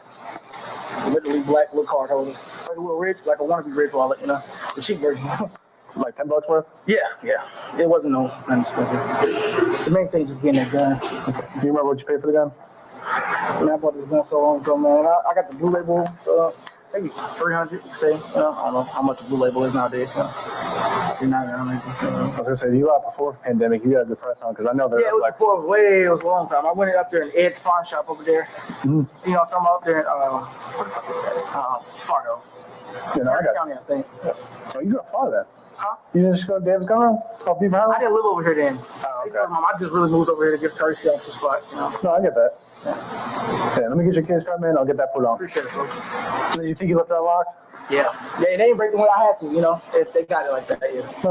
But it had to be when I was moving in and out, because I have a truck right here and I backed it up right there. I ran a little bit. I came out here, sat a little bit. I was just in and out all day, so I had to be somebody to quick, and I think they live in it, Unless this cuts all through here, like that cut back there. I get kids going to the pool all the time when it's closed. Oh yeah. That cut back there leads to like behind that little Hispanic grocery store right there and shit. Oh yeah. We've had people actually rob the grocery store and come run through here. Oh, for real? Yeah. Oh yeah, I get calls here all the time, man. I know. I was gonna say, how long you been a courtesy officer here? I'm gonna say a few months now. Few months? Fairly new. Yeah. So it's decent for the most part. There's good people. Yeah. But you will get like, oh, someone's shooting a gun off behind this building. Yeah, they call all the time. And I be like, I drive through, like, all right, I don't even call it. Y'all be West Side and slam. Like, so working, I text them, like, y'all busy? Mm-hmm. Like, yeah, we getting slammed. I'm like, all right, I'm not even gonna grab y'all come. So, So People smoking all over there. Like the pool been closed. I guess the county came out and did an inspection and the levels are off or whatever. So the pool's been closed. And I was on the way to work. They watch and 5:15 in the goddamn morning, and people just partying at the pool. I said, it's 5:15. I said, hey, they just take off running, bro. This, but housing market too crazy right now. That's what I want. Bro. Trust me, I get it.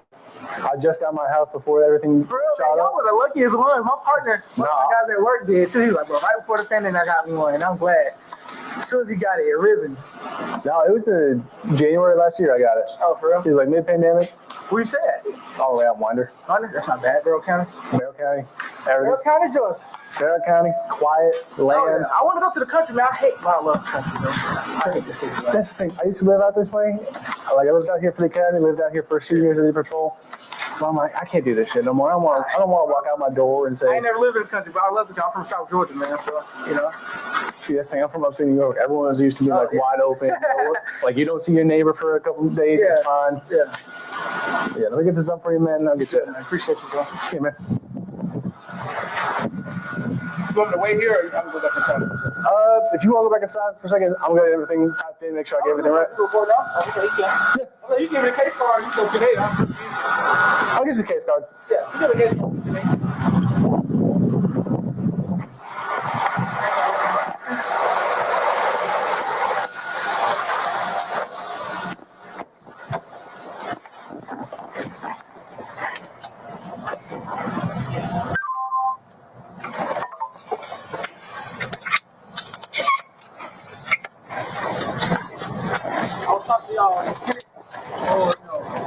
I was talking to one officer last night.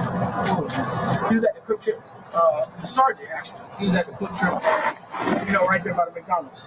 Yeah, I'm fucking in trap. Yeah. I was talking to him last night. He was like, coming over to the county. Come on, man. Do my little quick lateral, whatever, I'm a part of the county.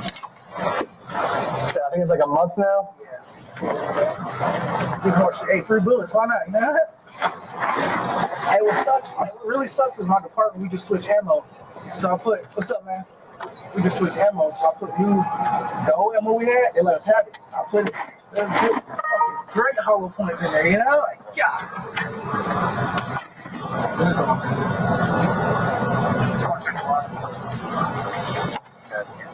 Cool. And then the 678 numbers here?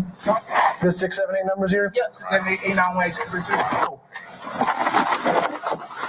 Yeah. So that's case file for you. I usually explain it, but I'm pretty sure you understand how everything goes with it. Yeah, it's good. If you're really thinking about coming over, that's a good time. Like they'll put you on the road. I'm on contract with them, so basically they send me the mandate, So. Excuse me. If you need anything, hit me up. I'm more than willing to talk to you. Hey, cool, man. Appreciate it, bro. Hey, hopefully you find your wallet. It's not actually. Yeah, I know. Either way, it's going on there. All right, bro. Cool. Appreciate it, bro. Hey, take care of yourself.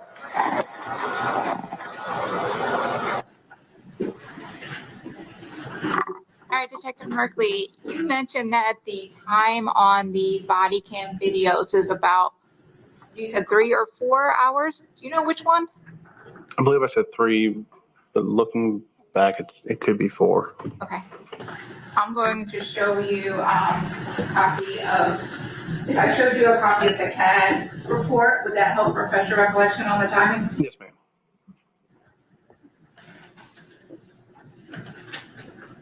And tell us what a CAD report is. Does that say the call details for the 911 call? It does. It lists the individual call number specific to each call that we go to, what units were dispatched, what time they arrived, what time they closed the call, and any information that they entered during the call, including vehicles, persons' identification numbers, people that were ran during the call. Okay, and looking at that, does that help refresh your recollection as what the time difference is? Yes, ma'am. It's a 4-hour time difference. 4 hours. And what time were you actually dispatched to this call for this entering on a report? I was dispatched at 10:41 in the morning. I arrived at 10:57. And then it shows that I closed the call at 11. Thank you.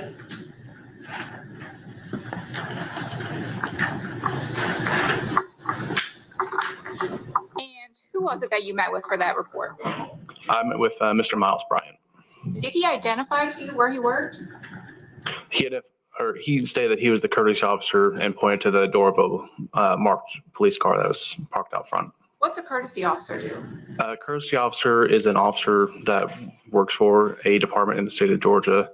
Usually as part of the courtesy officer, they work in partner with the complex they live in for a discount rate that the jobs for the complex could vary.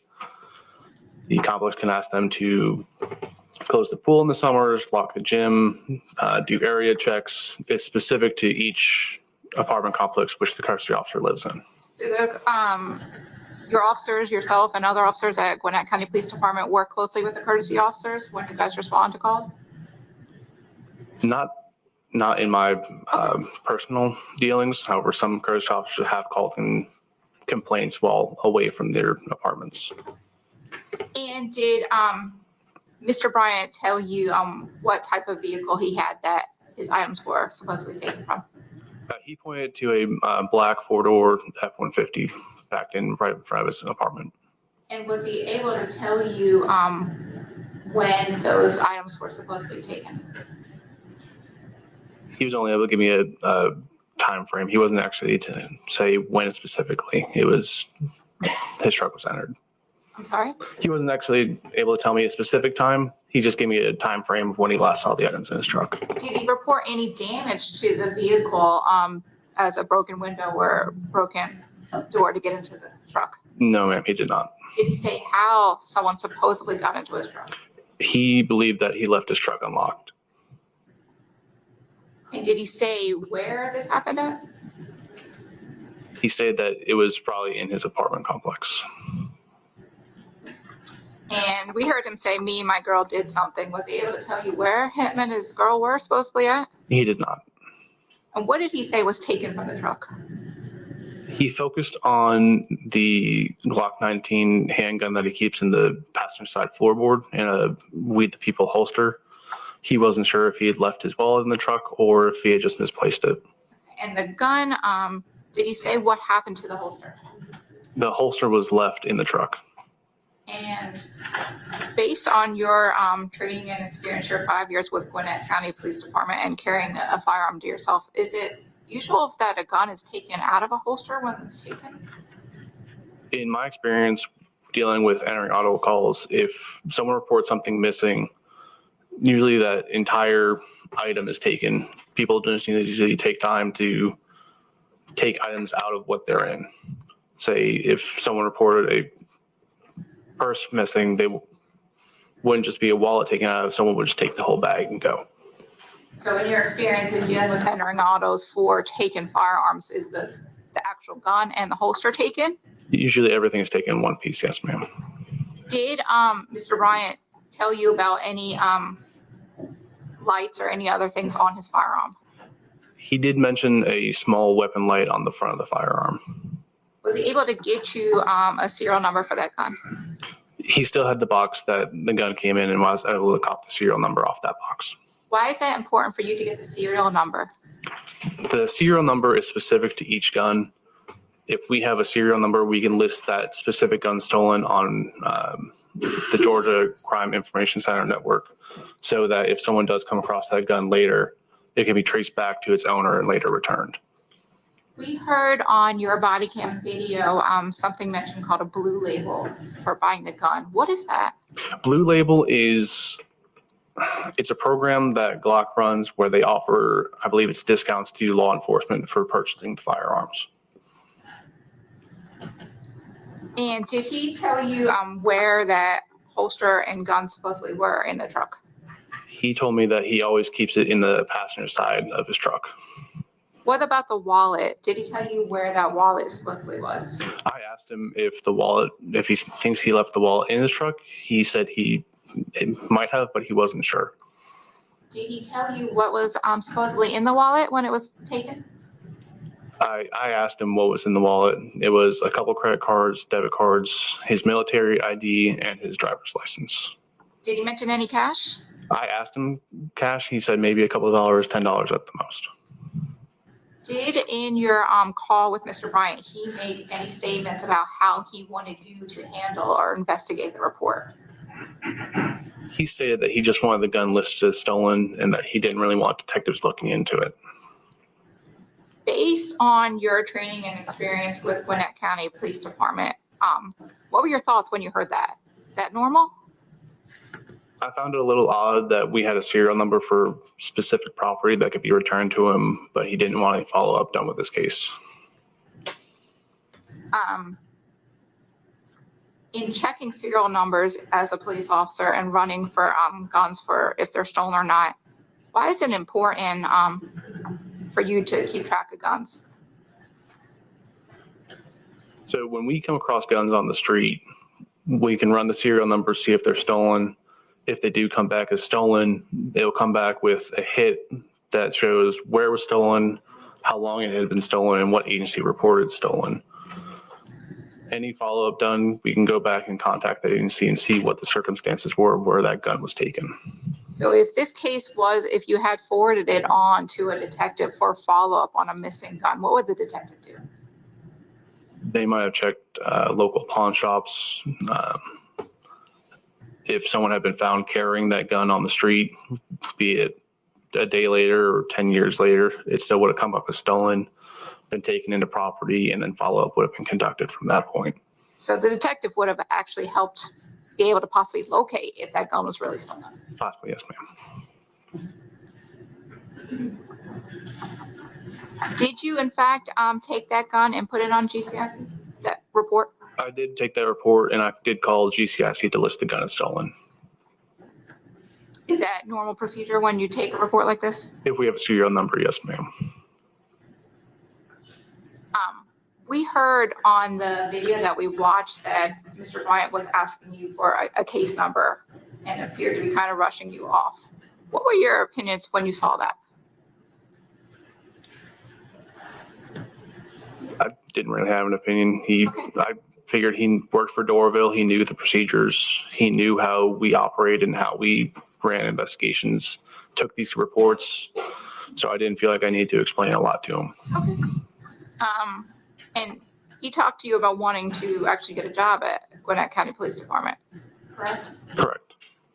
Did you ever receive any follow-up calls from him when you offered to help him about getting employment at Gwinnett County? I did not.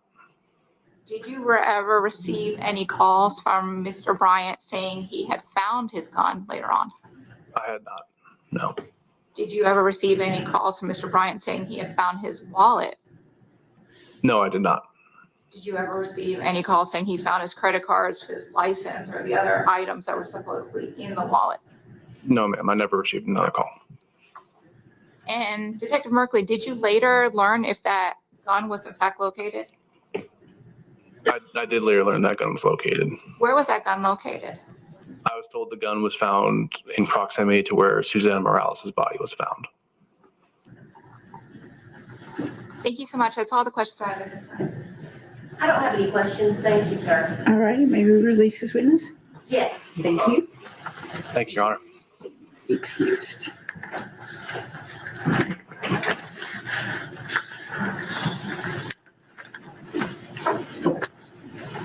Ladies and gentlemen, we're going to take a comfort break and adjourn back at 3:20.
All right, guys.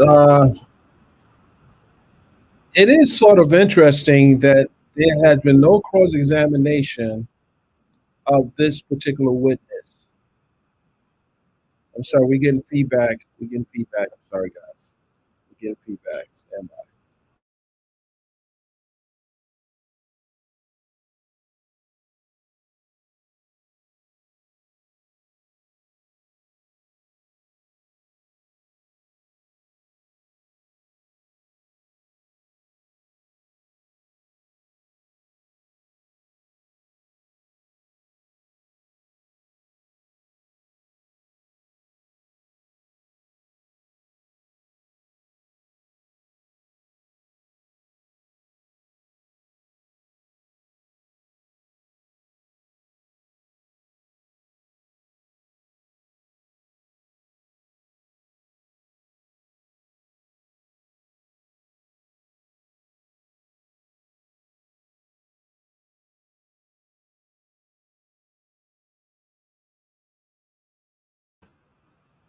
Okay, I think we're okay now.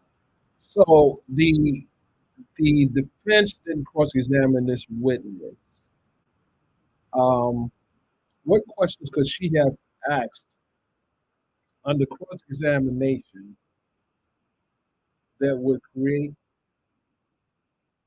a shadow of doubt in the minds of the jurors? Let's think. Can anyone think of a question the defense attorney could have asked, or his defense team could have asked to shift the narrative? Uh, Following proper protocol. Is this the protocol that is typically used? And I think that the prosecution asked that question already. This is almost like the prosecution pretty much has to control this case right now. We're waiting. And then he's going to get on the stand, and that is Mr. Bryant, and tell his side of the story. But did anyone notice when he was telling the cop who investigated, well, I won't say investigated, the report of his supposed stolen firearm, he was never really making eye contact with him.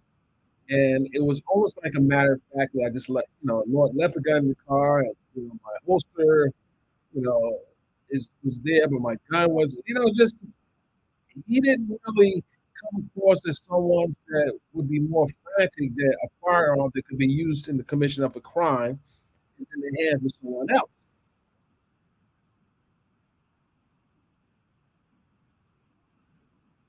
Why didn't he look more concerned when telling the story about his missing gun? And that firearm could be used in the commission of a crime. It could be used to kill someone else.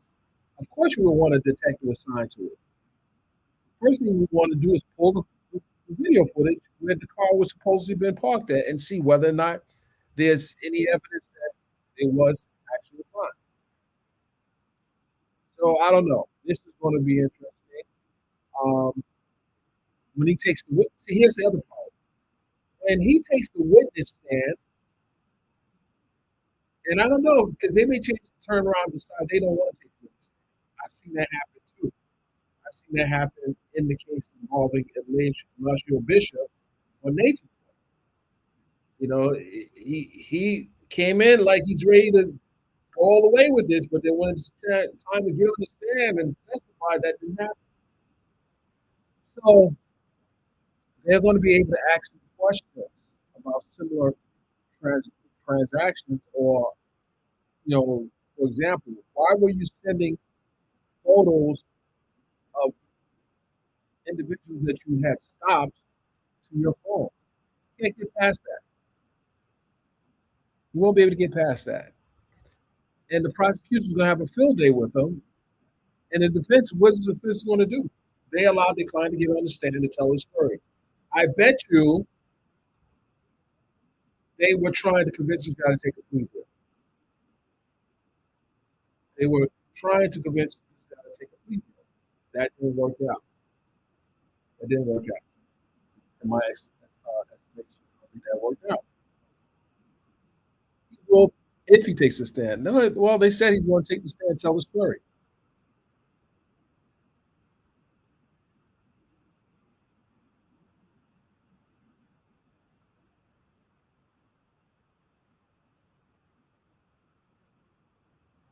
If anyone loses their gun, they should be concerned.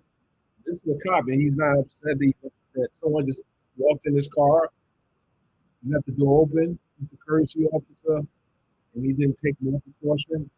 A lot is going to be asked. And they're going to, I hate to say it, I hate to use the term, but they're going to dog walk him. They're going to dog walk him.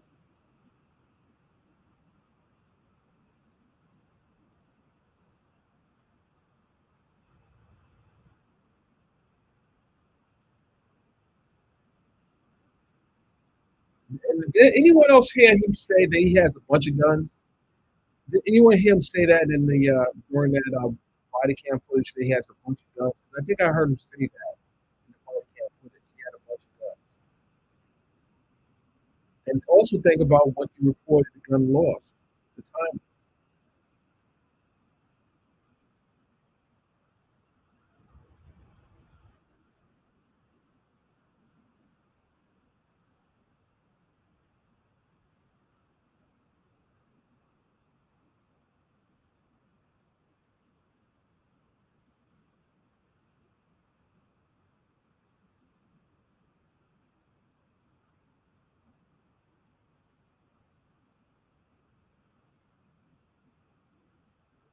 Come on, D. I know you're not asking me to repeat my question, D. Come on.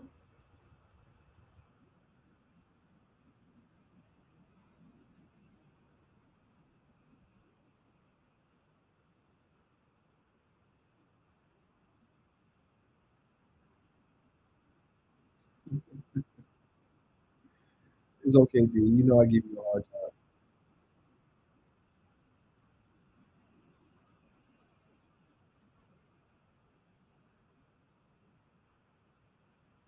We're just monitoring the courtroom right now.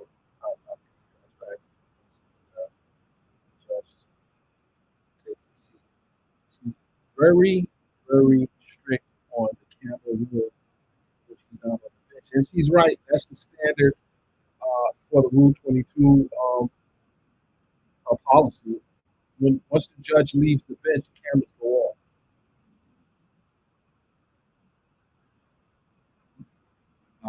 And a lot of times judges don't really be strict on that policy, but this judge is very strict. The minute she's off the bench, there should be no pictures, audio, nothing being transmitted or taken. That is the policy of the state of Georgia under Rule 22. So when you see people taking pictures of the judge, if the judge is not on the bench, there should not be any pictures taken.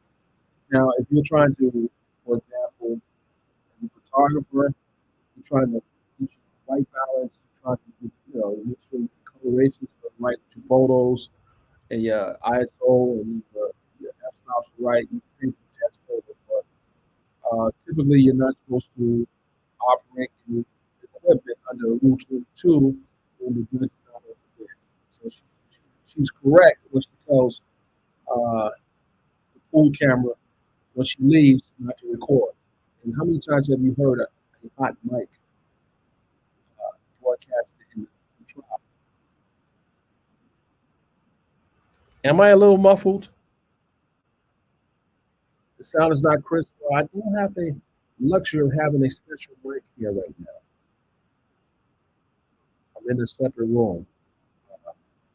And then once the judge takes the bench, I set the camera, set the screen back, and back inside. Why you guys can't hear me?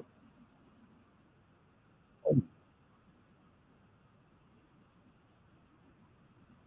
I think you got to turn your device up. Okay, okay, I'm sounding better now, D? All right.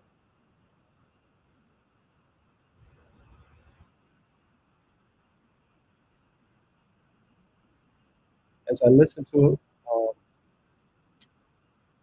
Mr. Bryant tell his story to the investigating officer, I was surprised that the officer didn't call him before, but see, this is what happens when you cops investigate themselves. They don't really do a thorough investigation. Even in this case, there's a special prosecutor. They're not even using the regular prosecutors assigned to the district attorney's office. They're doing a special prosecutor because it's a cop.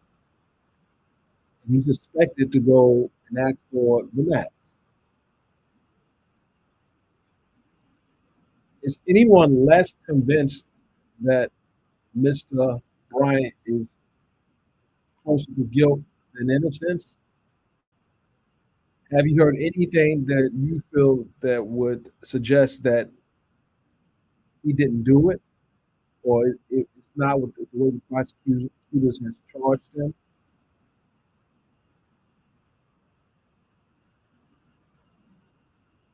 Does anyone think that there's a possibility that he has a legitimate explanation how this person has died?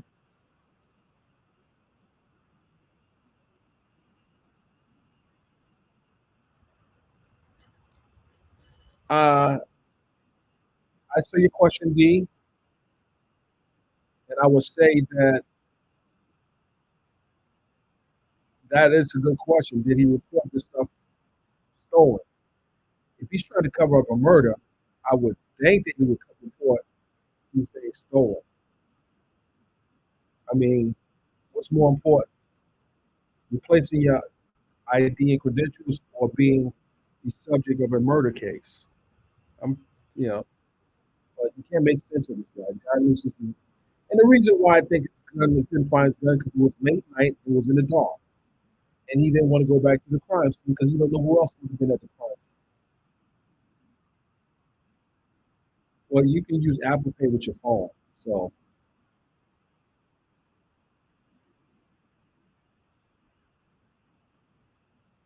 Ms. Ms. Betty said she needs to see more evidence. Yeah, we have to look at all the evidence. We can't just make a couple of conclusions without getting all the evidence. And the key piece of evidence is him trying to tell his story.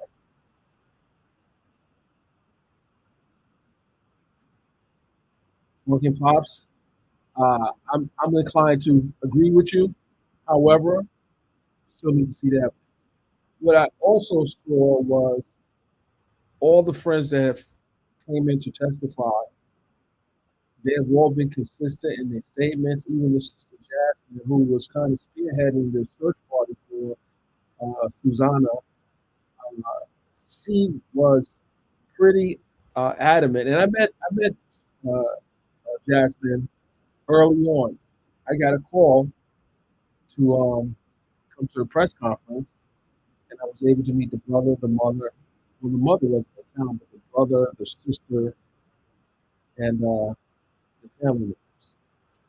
And they were definitely, I felt that the lieutenant talking, they were definitely using every possible resource they had to try to find her.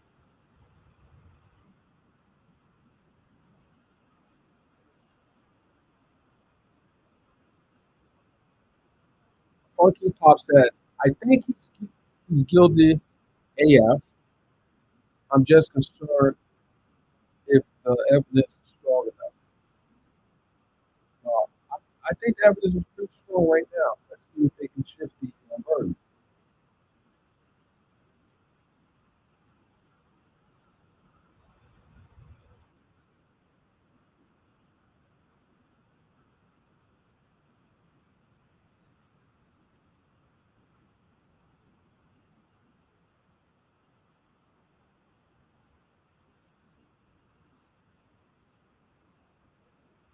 I mean, offering young girls drugs at the pool is creepy.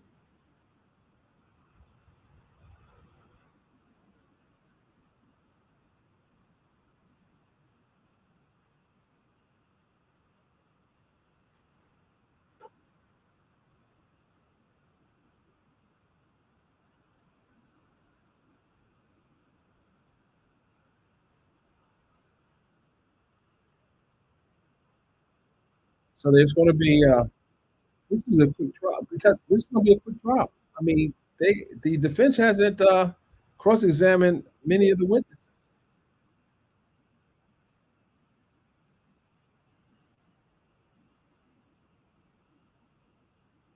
All right, guys, stand by.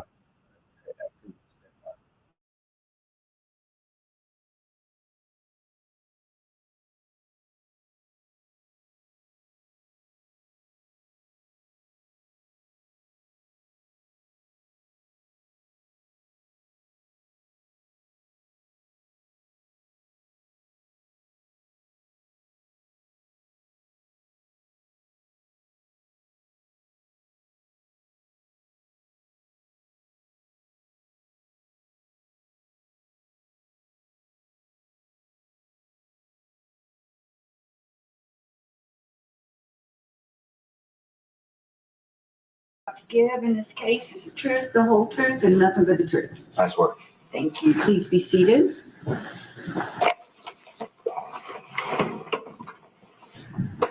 Officer, could you please state your name? Officer Viat, W-I-A-T-R. And officer, what's your first name? Eugene, And officer, where are you employed? Gwinnett County Police Department. How many total years of law enforcement experience do you have? Over 2 years. And is that all with Gwinnett County? Yes, ma'am. And what is your current position with the police department? I am on the DUI task force. What does the DUI task force do? We pull over impaired drivers and arrest them. Do you have specialized training for that? Yes, I do, ma'am. Tell us what that is. SFST training, You said SFFTs. What's that? to do fields to make sure people are impaired in that. I've also got phlebotomy training to draw bloods from impaired drivers and search warrant affidavits. And back in January 2023, were you also on the DUI task force then? No, I was on Central D cycle, which is nights. Okay. So as an officer with, is that the central precinct? Yes, And you said that D cycle, that's the night shift. night shift, yes. What were your duties back then as an officer for the night shift? Answer 911 calls, look for people speeding and any person that broke the law. And during your full 2 years with Gwinnett County Police Department, have you been post-certified with full arrest powers in the state of Georgia? Yes, ma'am. And do you have a specialized training for speeding and traffic enforcement? I'm laser and radar qualified.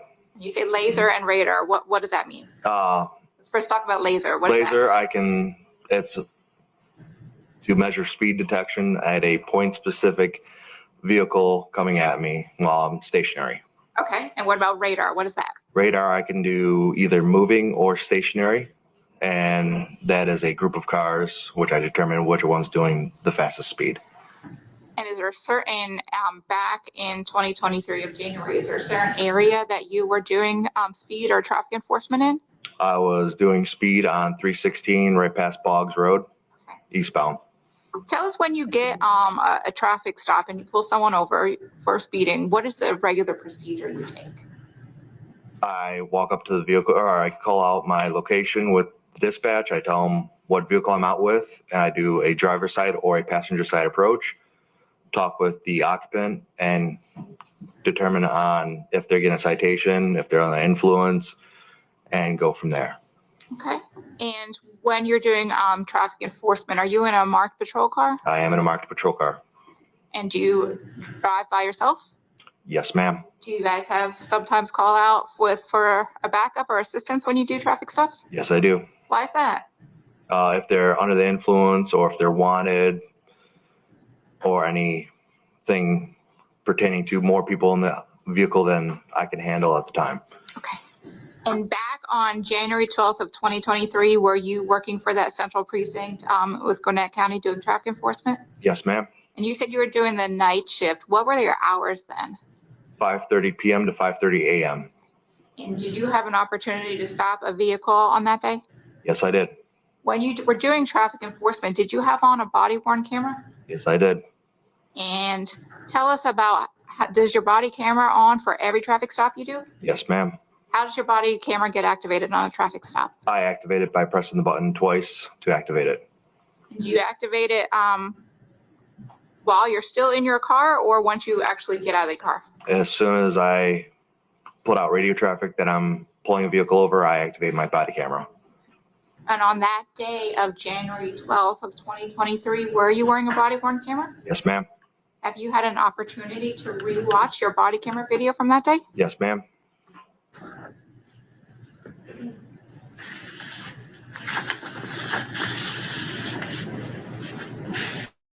So I'm going to show you what's been marked as states 25. If you could take a moment and look at that disc. Do you recognize that disc? Yes, ma'am. Is that your initials on that disc? Yes, ma'am. Is that a true, and what, did you recently watch this video? Yeah. Yes, ma'am. Is that a true and accurate recording of the traffic stop that you conducted on January 12, 2023? Yes, ma'am. Aaron, this time attender states 25. No objection. States 25 is admitted without objection. Permission to publish states 25, Your Honor? Yes, ma'am. Thank you.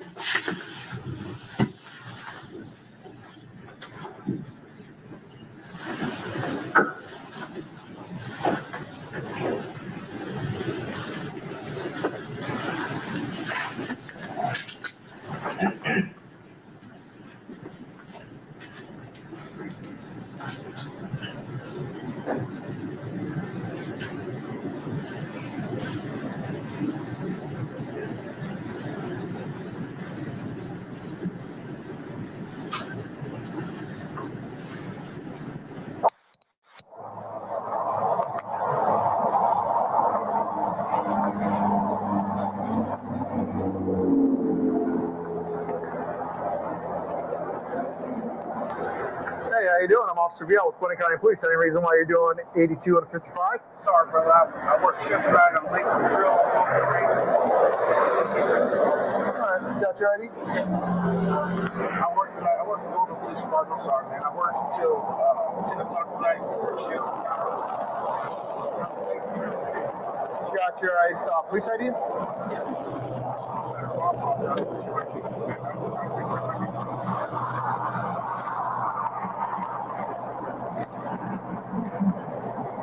Alright, slow down. I got you, bro. I apologize. Yep.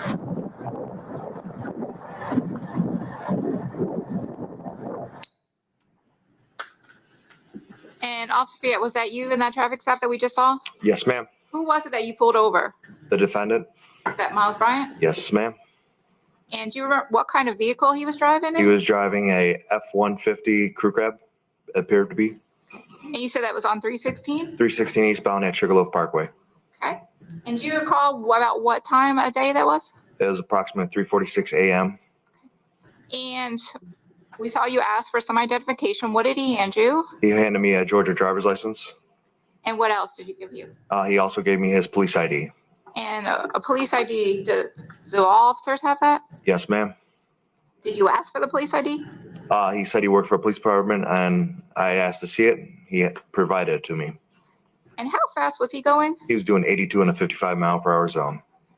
And did you end up giving him a ticket? No, I did not, ma'am. Why did you not give him a ticket? Because I cut him a break because he was late for drill.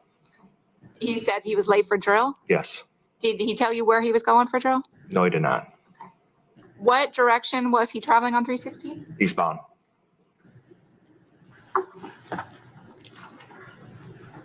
One moment.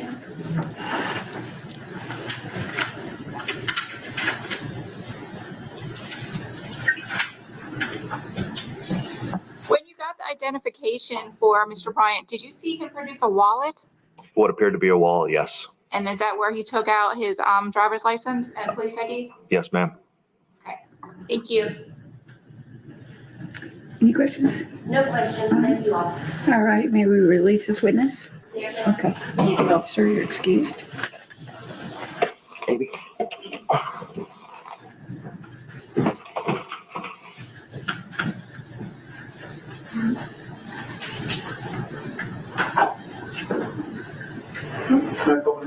Absolutely, I'm sorry. Yes, please call the state call its next witness. State's going to call Officer White.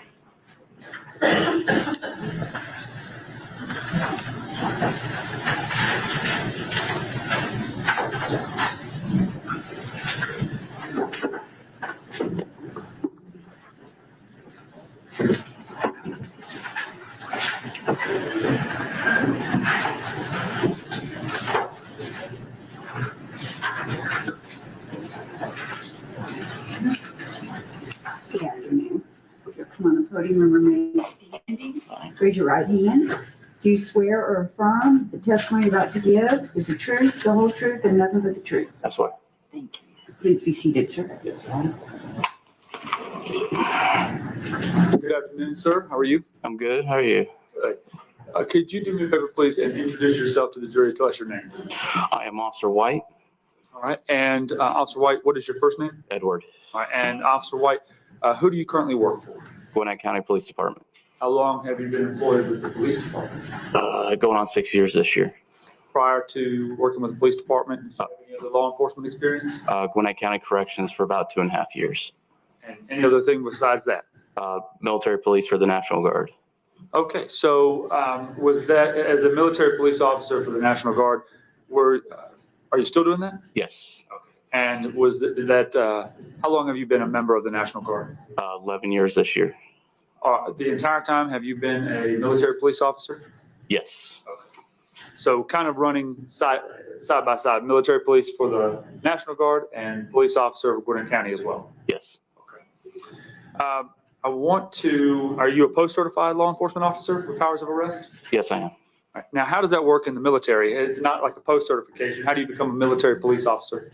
So you have to go through proper training with basic, you go through the basic training to be a soldier. Then you go to what's called advanced training for your job, whether it's a cook, band, or even military police. You do that, and then you get sworn in as a MP. Okay.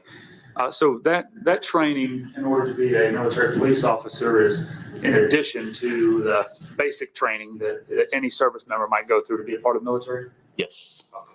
Now, is a member of the military police, what are your duties? Show up for once a month and just whatever they have tasked for the day.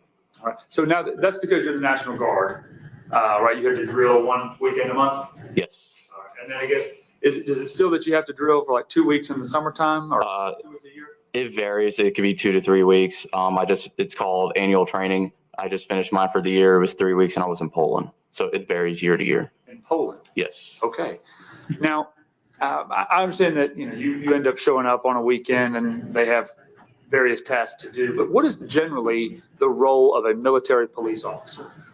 So it varies. It depends on what is going on in society, as like hurricanes, snowstorms, or even civil unrest. Like the one they had in Atlanta, we were called up to help out with GSP, Atlanta Police, as well as Capitol Police to deal with the civil unrest. Do military police officers perform any functions in terms of ensuring that other members of the military are complying with military regulations or things like that? When we're at drill, yes. Okay, so as a military police officer, you have not only the task of potentially doing things like civil unrest or help with other departments, but also somewhat policing members of the military. Somewhat. It depends on where we're working. We do have MPs that work on Dobbins that do enforce regulation policies and stuff like that a normal officer would do in civilian world. Understood.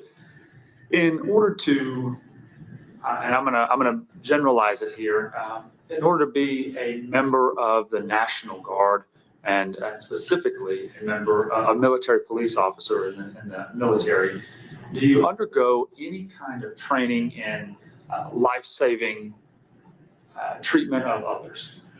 Yes, we do. We go through basic life-saving, as well as if we want to volunteer, we can go into more advanced first responder style life-saving. Okay. Have you gone through that training? Yes, I have. Other members of the unit that you're in the National Guard, is it all military police officers, or are you just a military police officer in a different unit? So it's mainly made up of military police. We also have admin soldiers who do strictly admin. We have supply soldiers who do supply stuff, as well as mechanics. Switching over and putting on the different hat as the Gwinnett County Police Department officer, did you go through 26-week mandate course in order to become a military police officer, a Gwinnett County police officer? As terms for weeks, it was about 6 months of training. 6 months of training. Yes. In that training, was that at the Gwinnett County Police Academy? Yes, it was. As a police officer, are you trained in life-saving measures? Yes, we do first aid. We also have a 40-hour course of first responders, which is a refresher as well as an advance for first aid. Are police officers trained in how to treat medical emergencies that might be related to somebody having a reaction or an overdose to any kind of medication or drug? Yes, we were all given Narcan, and we're pretty much told to take give the person Narcan as well as provide other life-saving support if possible. Understood. Now, do you know the defendant, Miles Bryant? Yes, I do. All right. And how do you know? Him and I were both in the same unit in the National Guard. All right. Now, what unit was that? 178th Military Police Company. All right. So the defendant is also a military police officer? Yes. And a member of the National Guard? Yes. And how long did you two spend in the same unit? I don't know when exactly he came to the unit. I came to the unit in 2019 from the 190th MP company before it was disbanded. So I don't know if he was there already or if he came later. We only talk a handful of times. Okay. Now, how many, you mentioned the term, the unit, you said it was the 170th? 178th Military Police. 178th Military Police. How many members are there generally of that unit? I have to guess, probably about 300. All right. Now, is that unit broken down into different groups or platoons, or I don't know what you would call them? Yes, they're broken down into 3 platoons of military police. Then we also have our headquarters. Okay. And the platoons, how many is in a platoon? It ranges, it could be 60 to 70 soldiers at a time. Okay. And then are platoons, is that the smallest unit, or are there smaller units than platoons? So a platoon is made up of 4 squads typically, and the 4 squads are made up of 3 to 4 teams that have roughly 4 soldiers in each. Understood. Now, you're in the same unit as the defendant, the 178th Military Police Unit. Are you guys in the same, when y'all go to drill together, y'all go to drill every month? Were you drilling with the defendant? Somewhat. We would be we were at the same company, but we were in different platoons. Different platoons. And so how often would you interact with other platoons at drill? Depends on what we're doing that day, depending on if we have training going on or if we have admin stuff going on or doing basic maintenance on our vehicles. It all depends. In specific with the defendant, how many times did you personally interact with him? We don't need an exact number, but just if you can generalize for us. Handful of times, maybe 5 times, just quick talk. What did y'all generally talk about whenever you saw him? Hey, how you doing? And I knew he was an officer, but didn't know where, so we'd sometimes share some crazy calls we had over the month, and that's it. Okay. I want to take you to the month of February of 2023. Did you drill in February of 2023? I believe we did. All right. Where did you drill at? Monroe. Monroe, is that Georgia? Yeah, Monroe, Georgia, right near downtown Monroe. Is that Walton County? Yes. Okay. So, and the whole unit drilled at that location there in Monroe? Whoever showed up. There's some people that, they'll either split out and not show up. Okay. Let me ask you a more specific question. Did the platoon that Mr. Bryant was in, the defendant, did he drill at that same location with you? Yes. Okay. Do you recall the dates that you drilled in February? I do not. Okay. Now, let me ask you, did you have an occasion to talk to the defendant at drill in the month of February of 2023? There was a moment where he came up and wanted to talk to me, yes. Okay. And if you would, describe for the jury what that interaction was. So we were in the motor pool, which is basically where we keep our vehicles. We were doing maintenance. Every month we do maintenance, make sure the vehicles run, just in case we have to go out and, handle a mission or something. The defendant approached me asking me about a missing teenager that was found deceased off 316. I told him, oh, that's East Side. I work Central Gwinnett. I didn't hear anything about it. And he's like, well, man, that was crazy. And then that was kind of our discussion. Okay. At that time, you had not heard about the case involving Susana Morales missing? No. Okay. So did you initiate that conversation or did the defendant initiate that conversation? The defendant initiated the conversation.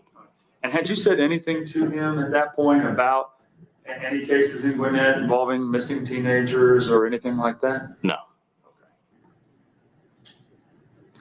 After you told him that you didn't know anything about it, did he say anything else other than that that was crazy? No, that was it. Went our separate ways, and that was the end of it. All right, sir. I appreciate it. Thank you for being here. Mr. I just have one question. Good afternoon, sir. I'm Tracy Drake. Did he ask you to look up anything or call anybody to get some information? No, ma'am. Okay, thank you. Any follow-up?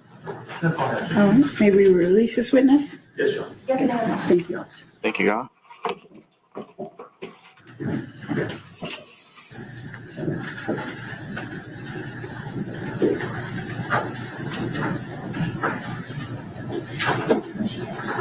State House next witness. The state calls Avion Meyer.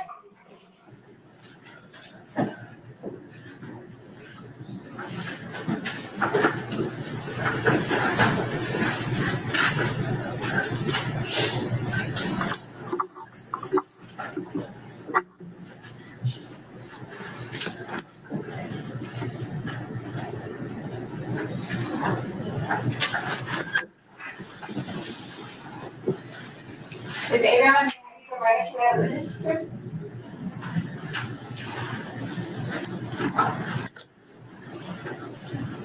Good afternoon. If you'll come up on the podium and raise your right hand. Do you swear or affirm the testimony you're about to give is the truth, the whole truth, and nothing but the truth? Okay, if you would please be seated.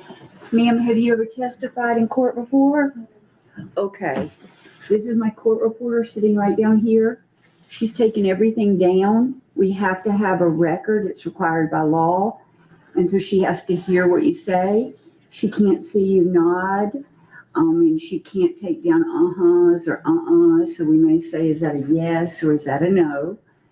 We need you to come into the microphones or pull them towards you. They can come, you can pull them towards your mouth because we need to be able to hear you. Would you like some water?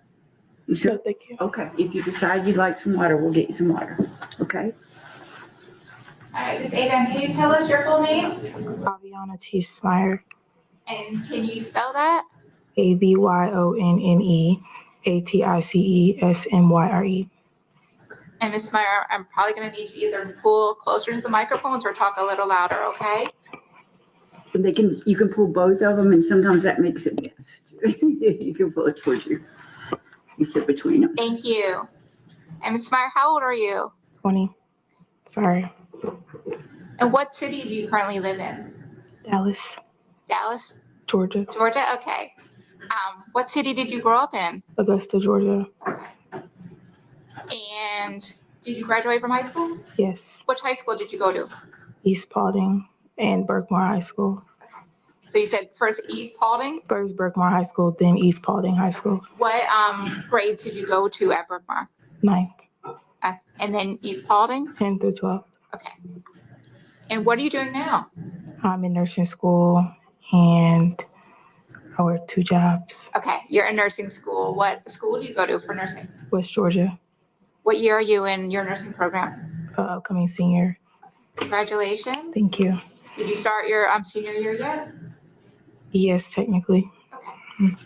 You're in classes right now? Yes. Is that a Yes. Yes. Thank you. Right, and you said you work 2 jobs. Yes. Where do you work? Longhorn and Choa. CHOA, is that Children's Healthcare of Atlanta? Yes. What do you do for Children's Healthcare? I'm a patient care tech in the NICU.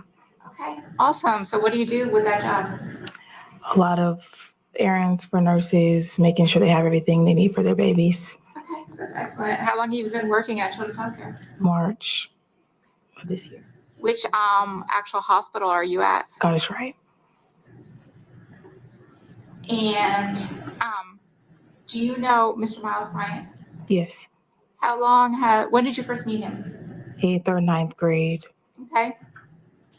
And how did you meet him in 8th or 9th grade? I At school, at Berkmar High At School. Berkmar? Okay. Were you the same age or the same grade? No, I was a freshman and he was maybe a junior or senior. Okay. Did you have any classes together? No. How did you actually meet? I think it was in the hallway or after school. Okay. And at some point, did you start dating? Yes. Tell us when you dated. Starting at either like September, October of 2021.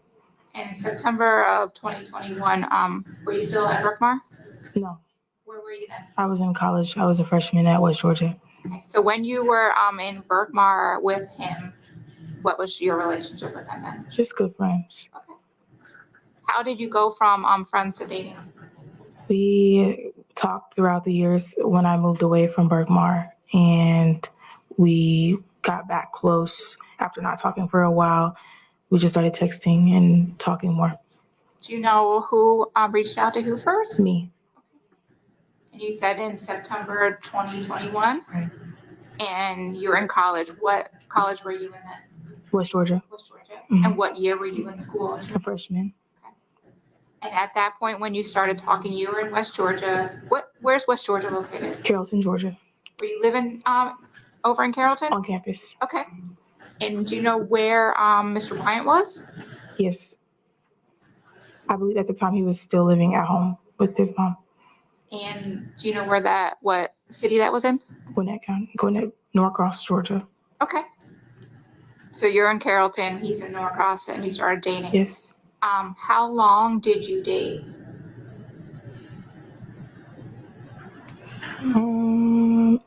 I guess 2 years-ish, almost 2 years. Okay, so September 2021, when do you think the relationship ended? December 23. And from September 21 to December 2023, were you full-time dating or were there any breaks in between? No breaks. Okay. Your relationship, you're in school, he's in Norcross. How often did you guys see each other? It would differ, sometimes every week, sometimes maybe once a month. We have busy schedules. Okay. Were you driving to Gwinnett or he was driving to Carrollton? I drove to Gwinnett maybe 3-4 times the whole time. He always came to me. Okay. And you're living in a dorm? Did he stay in the dorm with you? No. Yes, at some point. Okay. No. So sometimes he stayed in the dorm? Once or twice. Okay. The other times when he came to see you in Carrollton, what would you guys do?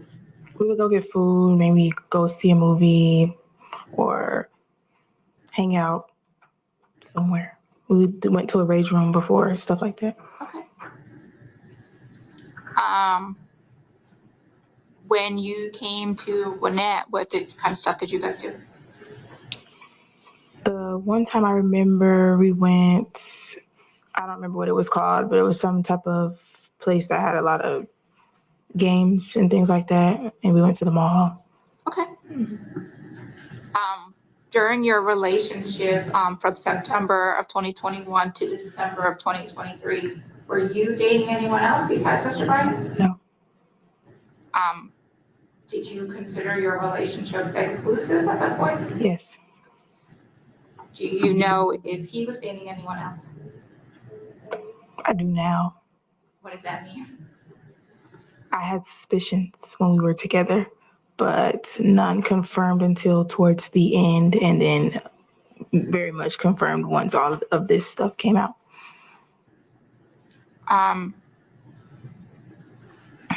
You said you had suspicions. Did you ever confront him about those suspicions? Yes. There was a reason for stuff, an excuse for things that were going on. Okay, explain to us what led to your suspicions. Why did you have suspicions? Your Honor, I'm going to object to relevancy.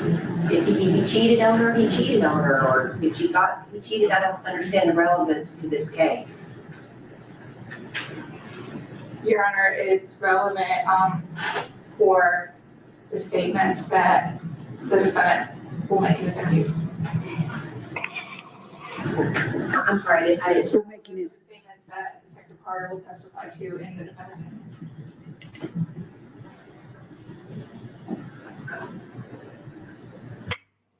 I'm not quite certain Okay. how that's gonna be All relevant. right. Hold on a second. I'm going to ask the jury, I'm going to ask Eddie to take the jury out for just a few minutes.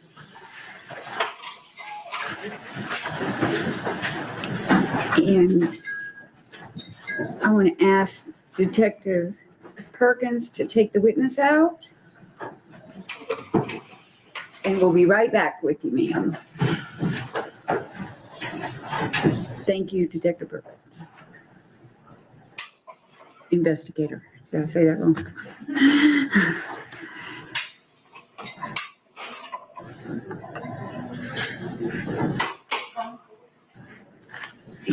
I'm sorry. Okay, would the state like to make a proffer? What you expect this witness to testify to? Yes, Your Honor, I expect this witness will testify to the defendant making numerous statements that are untruthful to her during the relationship, references to cheating and faithfulness, as well as other untruthful statements. We heard from Ms. Drake in her opening that we anticipate the defendant will get on the stand and make statements, as well as the state will be tendering the defendant's interview, which he made to law enforcement. When he gets on the stand, he'll be under oath and be asked to make truthful statements. So his history in this relationship of being truthful and making statements, as well as he will make statements in his interview that Detective Carter will testify to, that on the night that Ms. Morales went missing, he was speaking to her with another woman, Ms. Parks, who was also a witness that will come in. Okay, so you're challenging his veracity. You're bringing this testimony to challenge his truthfulness because Ms. Drake has indicated he will testify on the stand. As well as his statement to Detective Carter that will come in through Detective Carter or Detective Dorsett. My client's going to admit, and I think he even admitted in the interview that he was cheating. I mean, so I don't know what else this witness is going to add. I mean, it's not just that he said, no, I was exclusive with her. I mean, I think, as I understand it, now, correct me if I'm wrong, you're offering this witness to show his untruthfulness Correct, Your Honor. on the basis of him testifying. His And his testifying, as well as the statement that he gave to law enforcement. and that statement's already coming in, so you're already challenging veracity by the statement if it's different than what it says on the stand. But if this witness, Your Honor, can make statements that contradict the statement he gave to law enforcement, that would be relevant.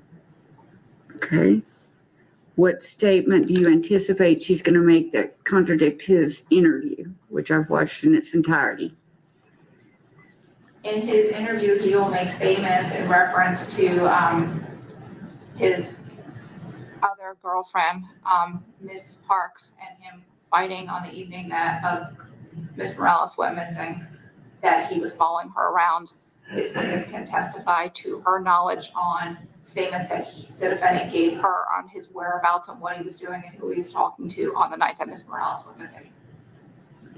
Okay, I believe his interview was that she was chasing him around in a car and that he had been cheating on her. Right, and I anticipate that Ms. Parks is going to come in and say, and it's on video, I'm sure they're going to have somebody testify, but she said, I wasn't chasing him around. Does this witness have any information about where he was on the night of Ms. Morales's disappearance? Only what the defendant told her.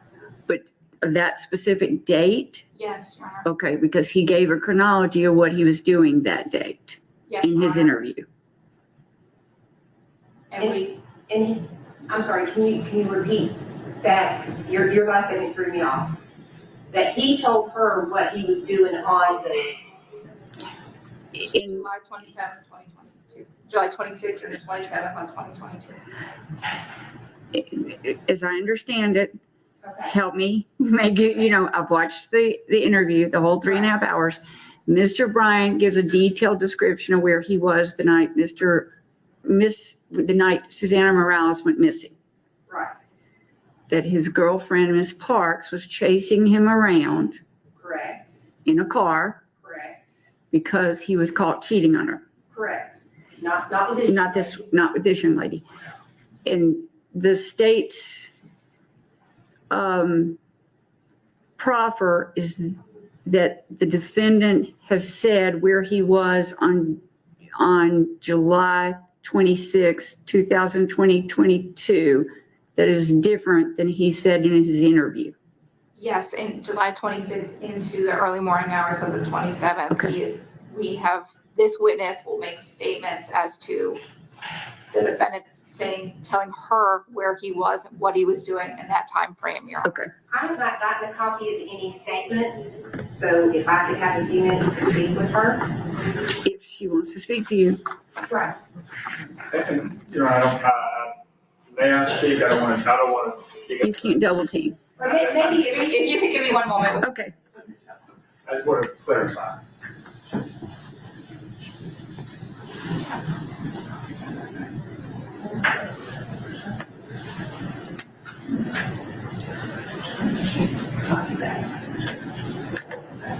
Your Honor, maybe if I could just ask them what statements are, that might save a lot. Okay. Hold it. Let's just.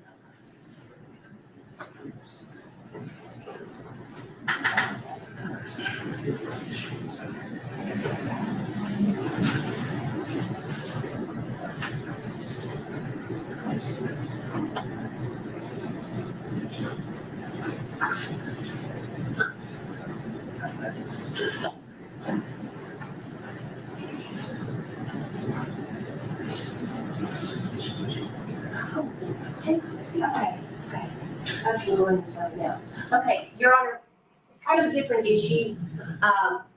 They are planning on introducing text messages. I thought she was talking about a different conversation that I wasn't privy to. So I apologize for that.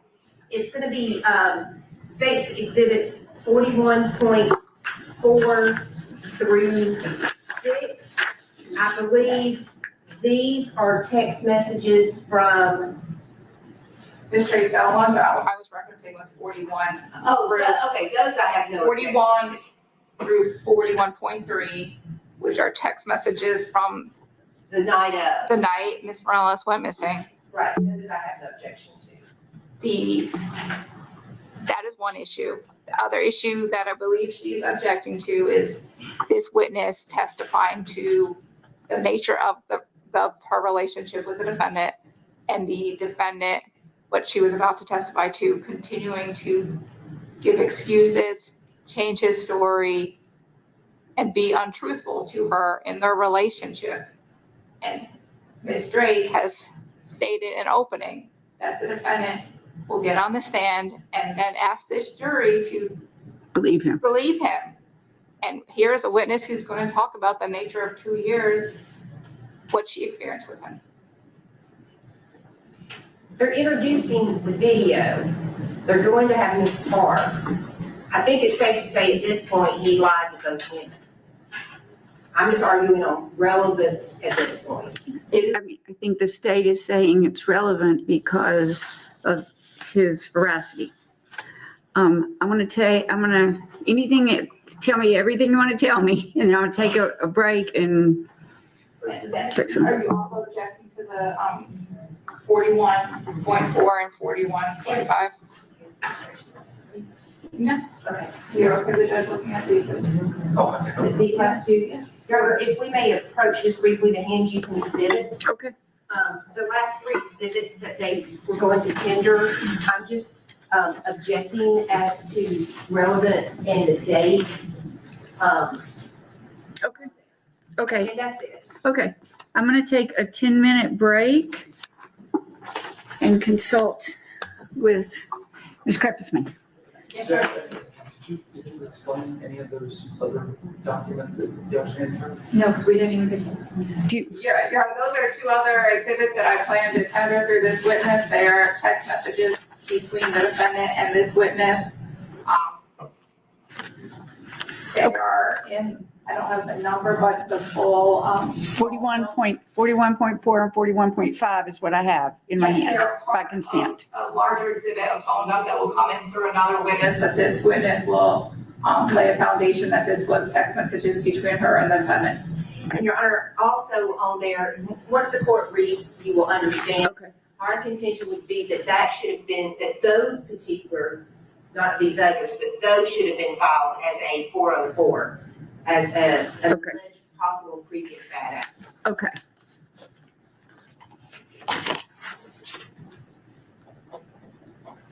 All right. I'm going to take a few minutes break. I want everybody back in here at 4:15. I can't guarantee I'll be back in here at 4:15. I'm going to take a break and do a little research.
Okay, ladies and gentlemen.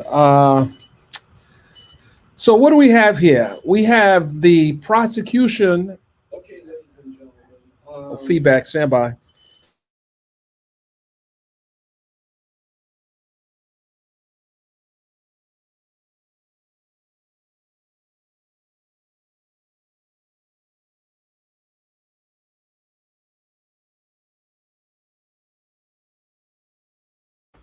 Okay, we good. Okay, so the prosecution's is introducing his former girlfriend, to paint a picture that he is a liar and a cheat. And they're trying to get in front of the testimony that they believe that he will make on the stand. Now, this is interesting because typically, if they don't have information directly related to the crime and or an alibi perhaps, and this is for lawyers who may be listening, I think that, again, as bad as we think this individual is, they need to bring in witnesses that can refute his alibi, or are they trying to show a propensity that he lies? I don't know. This is I don't know if the judge is going to let this witness testify just yet. I think this witness would probably be better. I don't know. Would he be better? Well, because it's the prosecutor's case in chief, they get to go, and they want to put before they rest. They have to get this witness in there. If the judge rules in favor of the prosecution, they have to get this witness in there to at least lay some type of foundation for why they believe this guy's lying. And they're going to bring in this girlfriend. Apparently, he had another girlfriend. So I don't know how they're going to connect this, but this is going to be interesting. Come on, Funky Pop, stop it. I wouldn't have a problem with her calling her colleagues and getting guidance, because that's what they're supposed to do. She may call the chief judge of the court and explain, or she might just, I don't have an issue with that. It's better to get it right the first time than getting it overturned on appeal. So I have no problem with that. Phone a friend.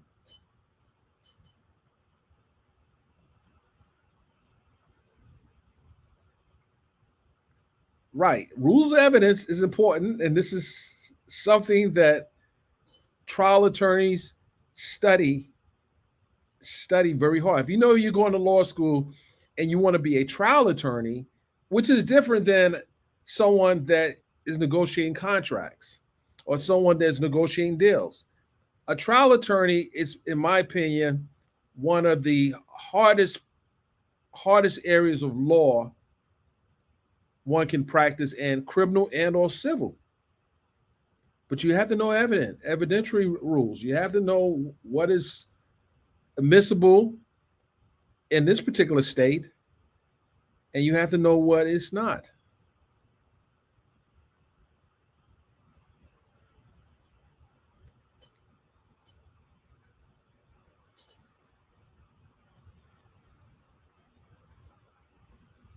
I'm sorry, guys. I'm just reviewing some notes I have here.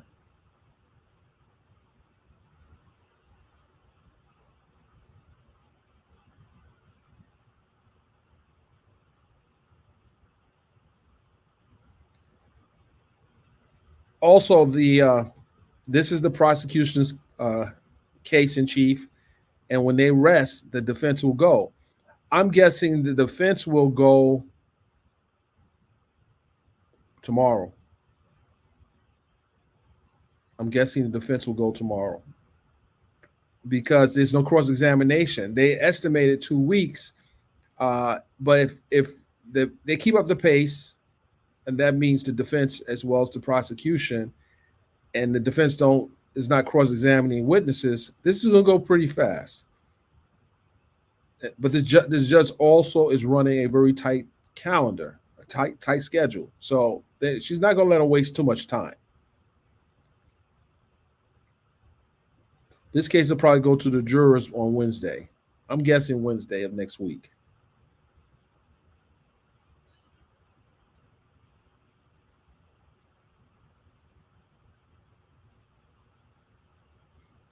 Miss Betty, I agree with you.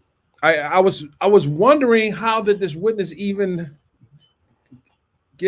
was allowed to give testimony. The judge had to hear what this witness was going to say, as well as the defense. How's this witness coming in, and what can she add to the prosecution? I mean, I can bring in 10 people that will say, "Hey, this person is a liar. He's a liar. He's a liar. He's a liar. He's a liar." But what do they know about this particular situation? So I agree with you, Miss Betty. You got to be very careful. Just throwing anything against the wall and see what stick. That's not the way you prosecute cases.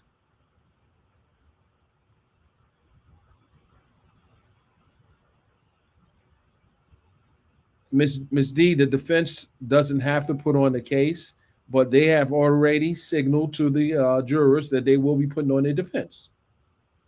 They don't have to do anything. They can let the case, they can rest, give their closing argument, and go to the jury.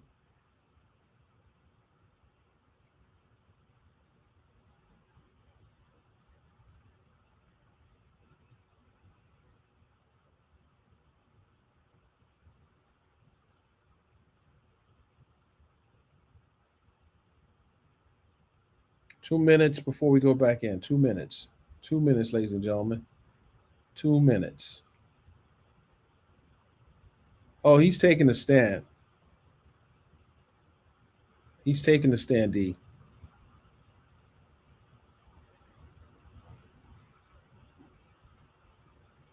I mean, this guy got his grandmother in the courtroom, and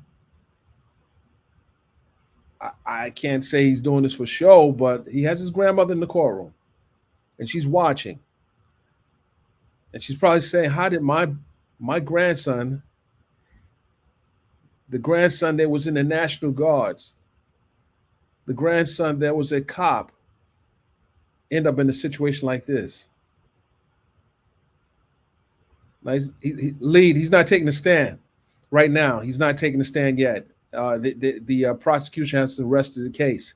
Now that I have you in, lead, before we got 1 minute before I leave, why aren't you covering this? I heard you start covering this, lead. Come on, lead. I need you in there. This is an important case, lead.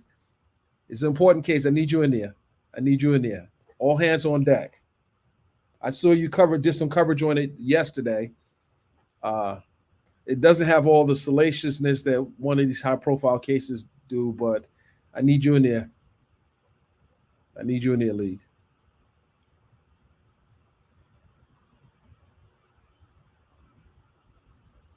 He will take the stand.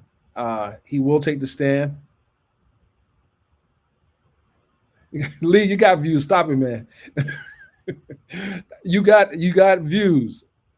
I need those views. Come on, Lee. Come on. You listen. I know you big dog now. You know, I know you're big dog, but listen, we still need you in here. This is an important story. We have a cop hiding in plain sight, preying on young girls, and your viewpoint is important because, you know, not just someone that is practice law, but someone who can provide a perspective as to how you view the attorneys, for example, opening arguments, as well as their, you know, the opening argument in this case was different.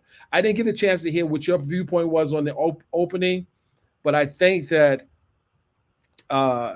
you providing a legal perspective to what's happening. Okay, guys, we about to go in. Guys, I'll see you in a minute. We're going in.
With regard to your issue of relevancy about him cheating, is that along with those texts, or is that also still on the table, the relevancy objection?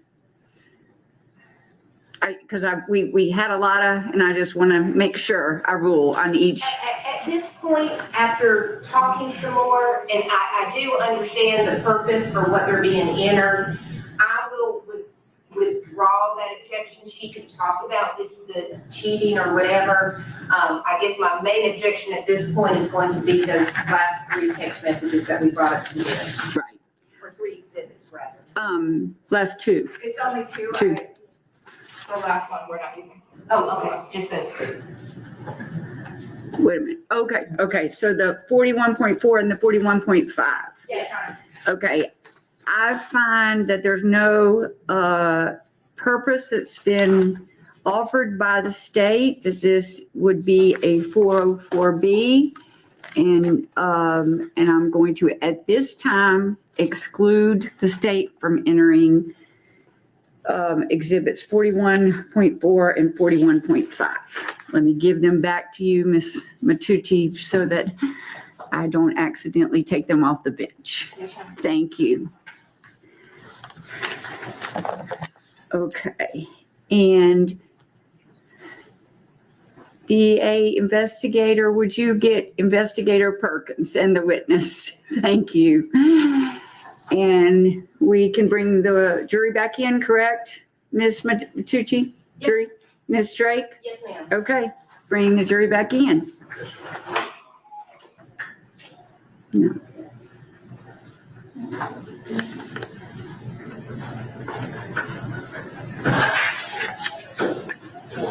Thank you, Investigator Perkins.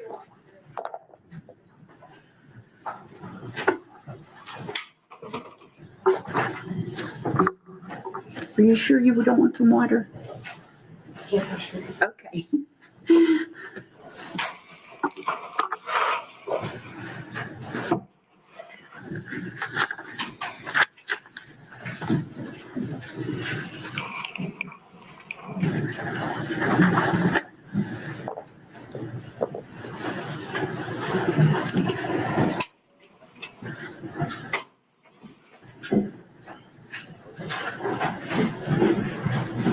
As I warned you, you're going to feel like Jack in the Box sometimes, okay? And so this afternoon, we had something we had to take out of your presence.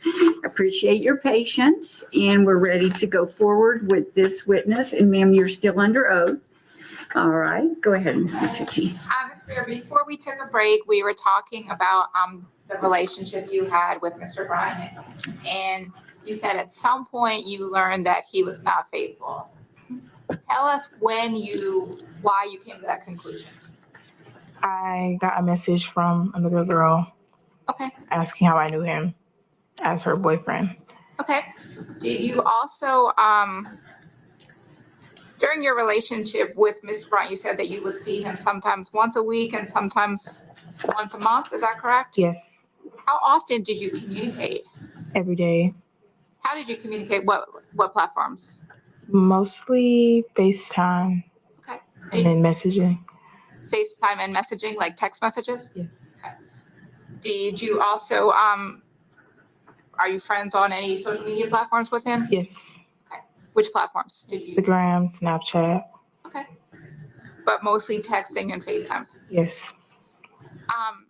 During the communication, when you were not together and you guys were communicating, were there times that he had to end the call or get off the phone?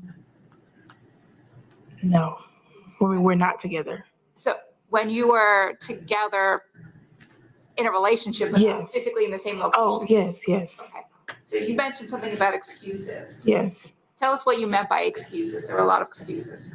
It was always, oh, somebody's calling me, or hold on, I'll call you right back, or hold on, it's my mom. Something like that. How often was that happening? Almost every time we're on the phone. You have to speak up. Almost every time we were on the phone. And at the time when those excuses were happening in the relationship, did you suspect anything other than him having to go get off the phone or go talk to his mom? Yes. What did you think was going on? There was something else that was getting his attention.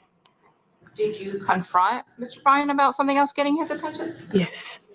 And when you did, what would the response be? Oh, I'm just busy, or work stuff, or stuff like that. Okay. You said when you first started dating, he lived at home with his parents? Yes. Was there a time in your relationship that he ended up moving out of his parents' home? Yes. Where did he move to? Do you know? I don't know the name of the neighborhood, but it's the apartments in Gwinnett. In Gwinnett? Do you know which city in Gwinnett? I think Norcross. Okay. And that apartment in Norcross, how long did he live there during your relationship? I believe it was majority of the relationship. Okay. Did you ever, the majority of your relationship, he was living in that apartment in Norcross? Yes. Did you ever go to that apartment in Norcross? Yes, twice. Twice? Yes, Those 2 times, did you spend the night? I did once. So only 1 time during more than 2 years of dating that you slept at his house? Yes. Did you ever try to go over to that apartment or see him at his house any more times? Yes. What would the response be? Oh, I'm busy, or I'll come to you, or just deflecting. At any point in your relationship, did Mr. Bryant mention anything about a teenage girl named Susana Morales going missing from Norcross? She was never mentioned by name, but he did tell me like, oh, when they found her. What do you mean when they found her? We were on the phone and he was just like, oh, they found the girl's body. I'm like, what girl? And then he told me a little bit about how, what happened, like where she was from, Gwinnett, and then it was very brief. But yeah. Did you know why he was telling you about that? No, I just thought it was routine for just telling me stuff about his job or police stuff. Okay. Had you talked prior to the conversation about her body being found, had you and Mr. Bryant talked about the young girl going missing? No. Did you know about it from the news or any other source? No. Okay. And when he said that that girl was found, did you ask him why he was telling you? No. Okay. How long was that? I'm sorry? Sometimes he would mention stuff about police stuff, so I didn't think anything of it. That conversation when he said the girl was found, do you know when that you had that conversation? I believe it was very close to when he got arrested. Okay. Probably within a month or so, maybe. Okay. During your relationship with Mr. Bryant, do you know what type of vehicle he owned? Yes. What was it? A Ford F-150. Do you know what color it was? Black. And did you ever go in that vehicle? Yes. At any point in the relationship, did you ever notice any damage to that truck? Yes. Tell us what the damage was that you saw on the truck. There were some scratches on the sides, like along from the front to the back, and the side view mirrors were cracked. You said scratches on the side from the front to the back. The front, are you talking about which part? When you mean front, what do you mean? Horizontally from like on the left side or right side, from the light to like the back, the front to back. So the headlights to all the way to the back of the truck, like where the Right. tag is? Right. Was it on one side or both sides? I think both. Do you know, did it look like something, do you know how the scratches got there? No. Did you ask about how the scratches got there? Yes. Yes, I did. Yes, you did. Yes. Remember approximately when that was that you saw those scratches on the side of the truck? I don't remember. I just know it was warm outside. It was hot outside. It's hot outside. Okay. Had you seen them before? No. And when you asked him about the scratches on the side of the truck, what did he tell you? It was around the time where the gun got stolen. What do you mean the gun got stolen? When he mentioned his gun got stolen out of his truck, it was around that same time. Okay. All right. So first, we talked about scratches on a truck. You said, right. And then you said a mirror was cracked. Right. Which mirror was cracked? I don't remember. No, are we talking about the mirrors on the outside, the side Yes. mirrors, or the mirror inside the car? Outside. The outside mirrors. Right. Okay, so one of them was cracked, and the scratches were on it. Did he say that he had Please been? answer audibly. Thank you. I'm sorry. Yes. Yes. Yes. Did he say if he had been in a wreck or a car crash? No. Did you know how the mirror got cracked? No. And that was at the same time that you saw the scratches? Yes. Okay. And you said that was also around the time a gun was stolen. Tell us Yes. about how you know about a gun being stolen. He called me, I believe, told me his gun got stolen out of his truck. That was the end of that. Okay. Did he say anything else was stolen out of this truck? Not that I can remember. Okay. Did you know during your relationship, did you know where he kept his gun? No. Did you ever see it in a truck? Yes, I've seen it in the truck before. Do you know where in the truck you would see it? The middle, like where the cup holders are. Maybe. Okay, so like the center console area? Yes. And when the truck that Mr. Bryant had, you said it was a Ford. Did the truck have automatic locks that locked when you got out of the car, or did you have to lock it with like a key or a remote? I don't know. Okay, that's okay. Do you remember if Mr. Bryant would lock his truck when you got out of it? No. Okay, that's okay. But you said when he told you the gun was stolen, did he tell you what he did about the gun being stolen? Did he try and find it? No, I don't remember. Okay. Do you know why he told you his gun was stolen?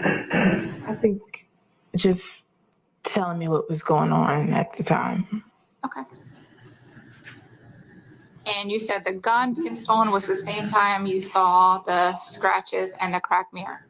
Yes. Yes. At any point, did you find out if the scratches were ever fixed, if he got the truck repaired? Yes, because the next time I saw him, they weren't on the truck anymore. Okay. Did you talk to him about the damage being fixed? No.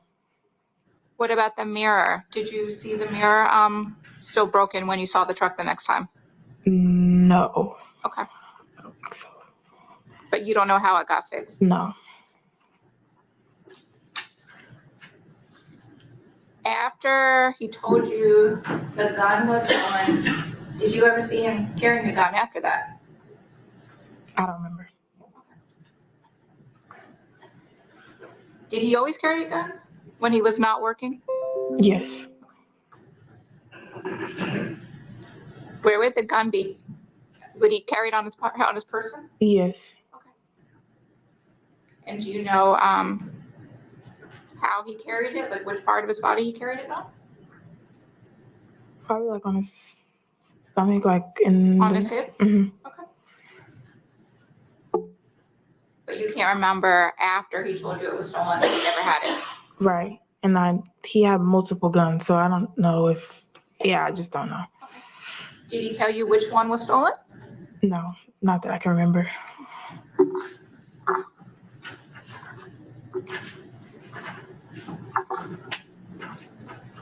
On the night of, you said, so you're living in Carrollton in school. Yes. Did you, during the summer months of back in July of 2022, were you living in Carrollton then? Yes, I was still living there, but I was back and forth home. Okay. Would you take summer classes? Yes. Okay. And you said you were back and forth between home. Where was home? Dallas, Georgia. Okay. And in Dallas, Georgia, who did you stay with? My mom. And do you remember, were you still in a relationship with Mr. Bryant back then in July of 20? Yes. Do you remember what your phone number was back then? Do you still have the same phone? Yes. Same phone number? Yes. What's your phone number? 678-458-1707.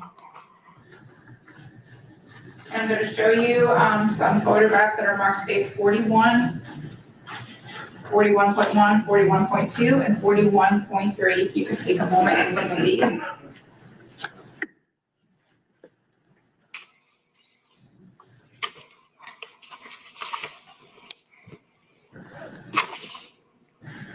Do you recognize those? Yes.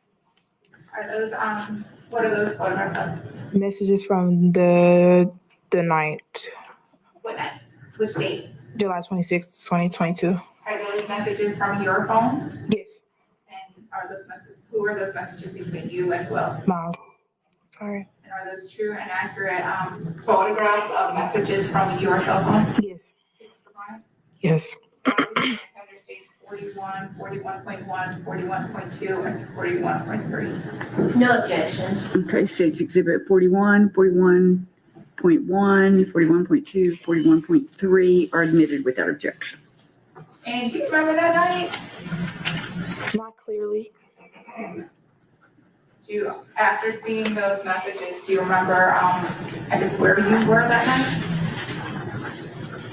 Yes. Where were you? School. School in Carrollton? Yes. Do you remember talking to Mr. Bryant that night? Briefly, yes. Tell us what was going on that night between you and Mr. Bryant. We were arguing about something with another girl. I don't remember clearly. But it was a very short conversation. Do you remember the other girl's name? Yes. What was her name? Zenobia. Did you ever meet Zenobia? No. Your Honor, permission to publish states 41 through 43. Yes.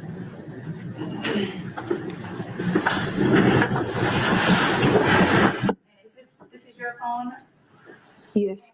And we see at the top Miles Bryant. What is that a picture? The contact picture? Yes. Him and I. Okay. Did you take that picture? I did. Okay. And what is the date on these text messages? July 26, 2022. Okay. And I'm going to have you, the first message, the gray message, is that you or him? Him. Okay. You said that you were arguing. Mm-hmm. Yes. What time of day you guys were arguing? This is at 9:30, but I believe it was that night. I don't know what time exactly. And you said you were arguing, was that on the phone or FaceTime or text? Both. Okay. And when you were talking to him and arguing, do you know where he was? No. Okay. Did you know if he was working or at home or off time? Off. Okay. I'm gonna have you read these messages, okay, and the time. Okay. The messages. Who is that? The first one. Him. Okay. You want me to read that? Yeah. Hope you're having a good shift. I didn't call. And when he's talking about a shift, what is he talking about? I was at Longhorn. Okay. You can keep reading. Nope.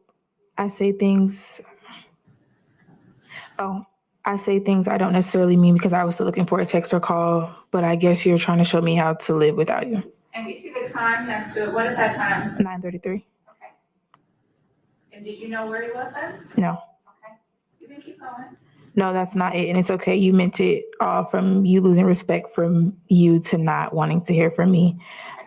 I was worried though. I don't want nothing to happen to you. Okay. And yeah, don't get me wrong. I don't say things for the hell of it, but I was waiting for you to talk to me all day and you didn't. I cried from the moment I woke up till it was time to go to work about this. And I was worried as well with not hearing anything because you were drinking. And what time is this now? 9:48. Keep going. Yes. And no matter what, I'm trying. No matter how mad I am at you, I want you to talk to me. I want you to try, even if you're hurt, even if you don't. If you don't want to be with me, I'd rather you say that than not talk to me. I keep talking to you because I want to know shit and be communicated with. And the more you decide to ignore me and not talk to me, the more and more distance between us. When I say tell me if you don't want to be together, I mean it. I'm not staying nowhere. I'm not wanted. I'm not 1,000% wanted. And you're talking about not communicating and ignoring you. Do you know what? Remember why you were saying those things about him ignoring you? Yes, because it was a constant thing. If I was having a problem with something, he didn't like to have a serious conversation with me. Okay. And on this night of July 26, 2022, was he ignoring you that night? Yes. Okay. If we could go to 41.1. At the time, what was the last time that you said when you're telling him you're ignoring? 10:50. Okay.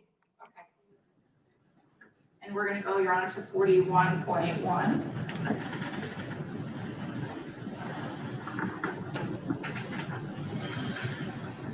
And do you remember, did you try to call him when you were texting him about this stuff? Probably, because he said he was on the phone with his mom, so I probably did try to call. So you're still talking to Miles on this. The first text, who is that? Him. And what does that say? Hold up on the phone with my mom. And what time is that? 10:57. Do you know if he was on his phone with his mom or not? No. And would he tell you in the past that he was on the phone with his mom? Yes. How often was that? Often. You can keep reading. Okay, well, this needs to be solved tonight. We're too old, they're not communicating and don't know what's going on in the supposed relationship. You choose not to call me. I know where we stand at 10:58.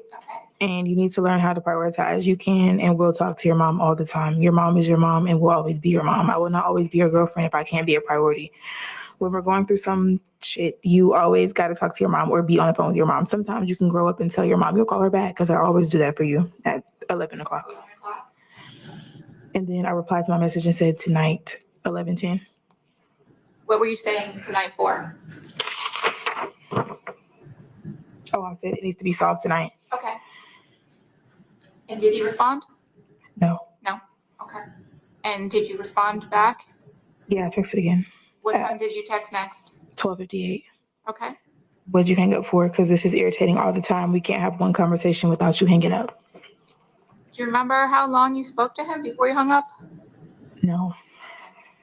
And do you remember, did he just hang up or did he give you a reason for hanging up? I don't remember. And that was at what time? 12:58. Okay. If we can go, Your Honor, to 41.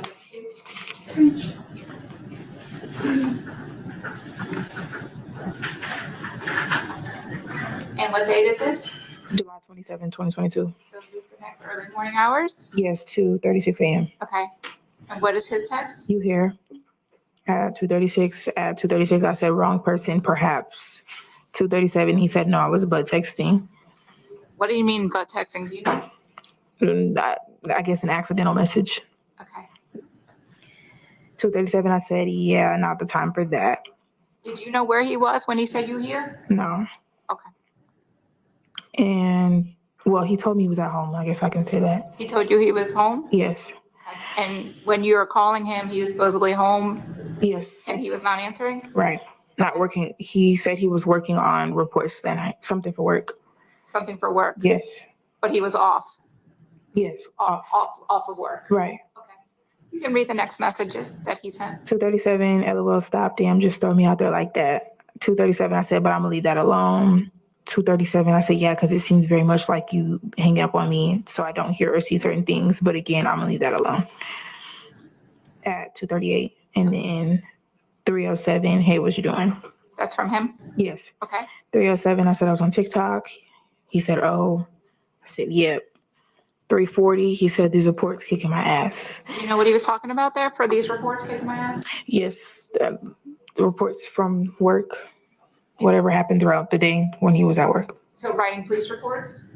Yes. Write police reports on his off time? Yes. Okay. But you didn't know where he was then?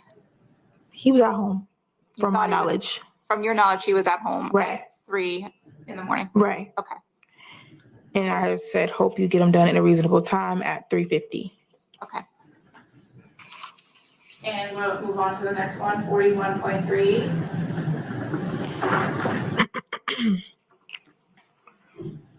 July 27th, 2022 at 5:07. 5:07 a.m.? Correct. He said, I just finished. And at 11:19, July 27th, I said, okay, have a good day. Okay. Did you ever find out where he was that time? Yes. Where? Where the body was found.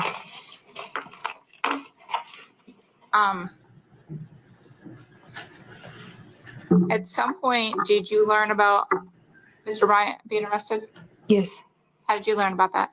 At about 8 that night, I had got out of my CNA class, and a friend from Gwinnett County called me asking if I was okay.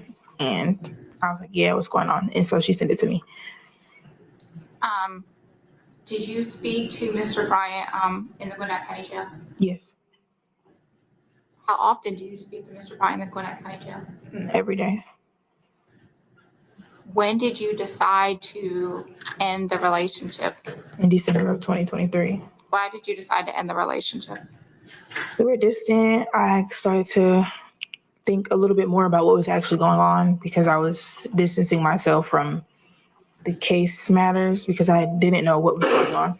So I started to actually think and wonder what's happening as far as the case. And then I had a lot going on with school and life. So I just got distant myself. We stopped talking. So then I didn't feel the need to stay with him anymore. Why did you decide to stay with, you still date him while he was in jail? Yes. I didn't believe what was going on, to be completely honest with you. I just, Miles, like in my head, Miles would never do what was being said. So I didn't believe anything. I was staying by him as a good friend, as a good girlfriend. That was the right thing to do in my mind at the time. At some point, did your mind change? Yes. Objection, Your Honor. What's your legal objection? May we just approach briefly? Yes.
One moment, Your Honor.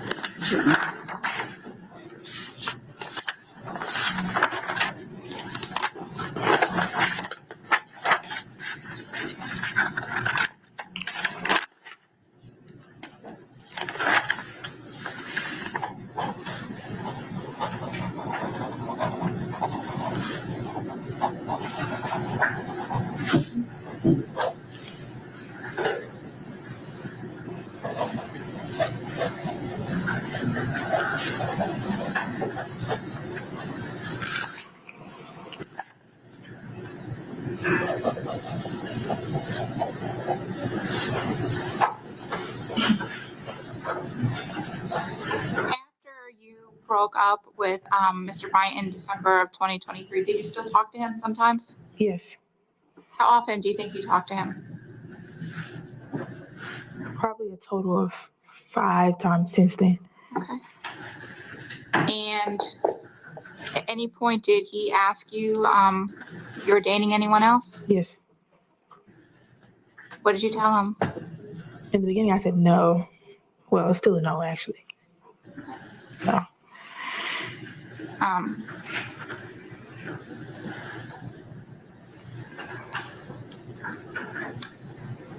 Do you speak to his family?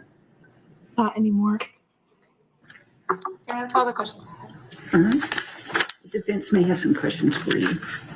Ms. Drake? Good afternoon, ma'am. I'm Tracy Drake. First off, grade school. That's where I went for my undergrad, Northwest Georgia. I just have a few questions for you.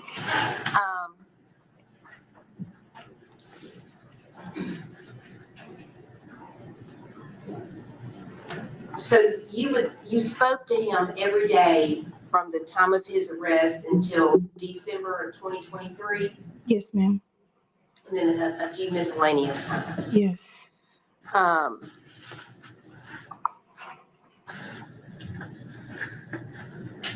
I just wanted to clarify, he asked you if you were dating someone and you said, I told him no. Were you dating someone and just didn't want to tell him, or no, you really weren't dating him? No, I really wasn't. I know Miles cheated on you, which is terrible, and I'm not trying to condone that at all.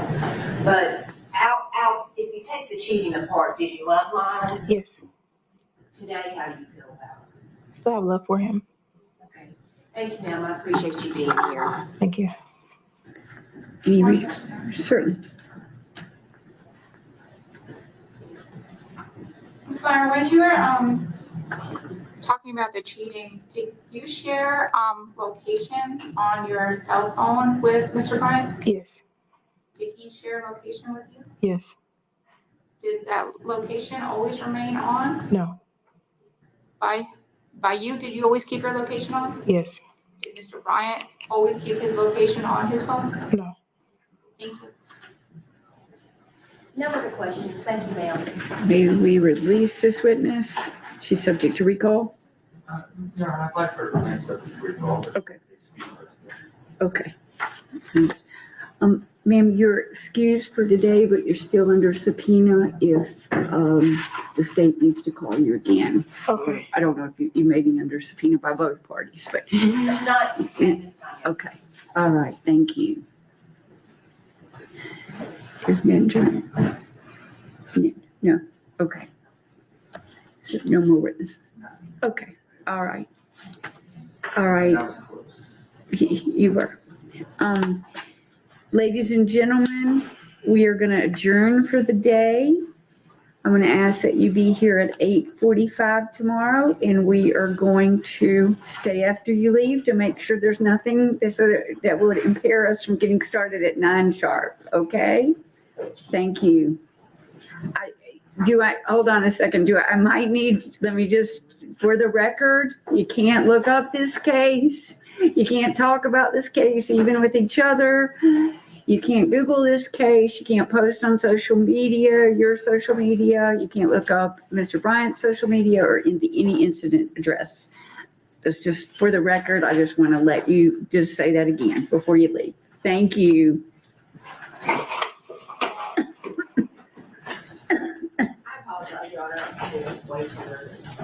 Oh, no, I mean, it doesn't matter.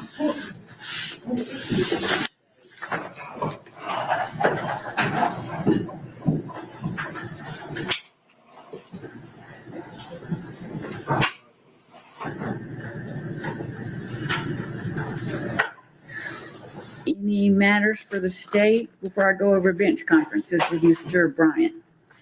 No, Your Honor, I will update the court that it was shortly after 4 o'clock that my witness had let me know that she was just concluding her class. She would have to head home to change because she was not in appropriate attire. And by the time she would get here, we would be sitting here for probably 30 or 45 minutes. No problem.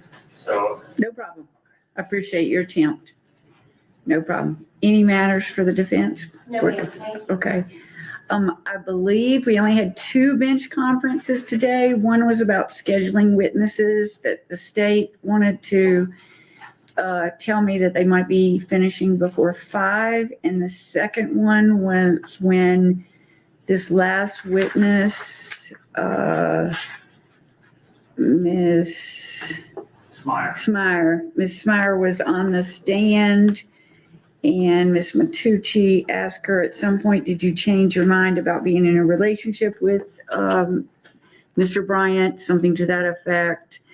And Ms. Drake asked to approach, and we discussed that Ms. Drake was concerned that there would be a statement that would cause an error in this trial and make me have to call a mistrial in response to some of the questions Ms. Matucci was asking. And so we resolved that, and she did not go forward with that questioning.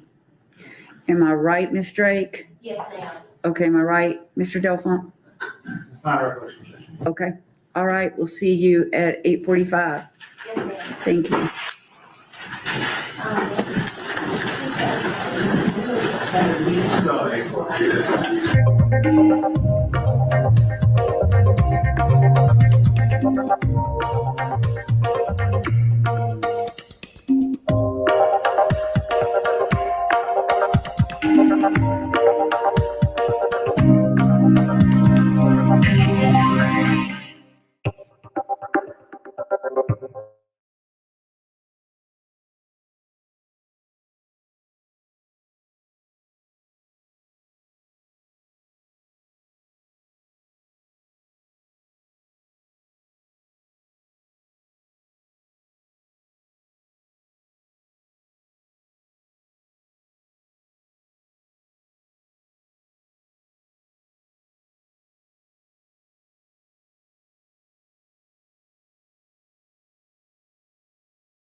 All right, ladies and gentlemen, that concludes today's testimony and trial coverage of Miles Bryant. Stand by.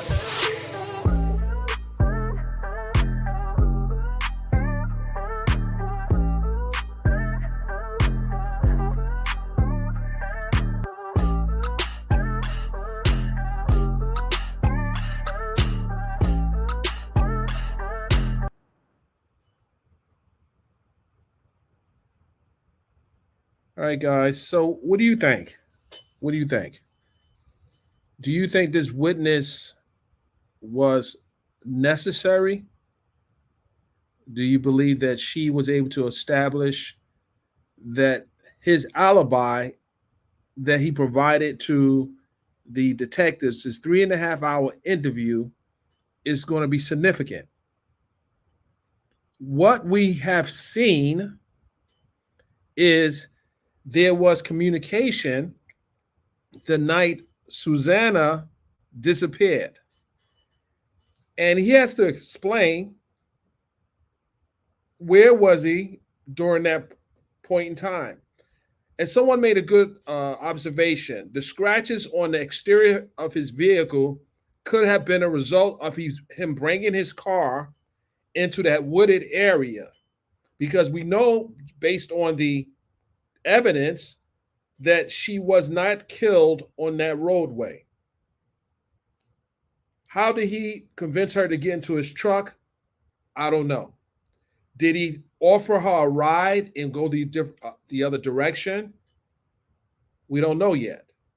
But the scratches on the vehicle and on the mirror is significant because he was going through brushes, allegedly, maybe trying to get out or trying to get in.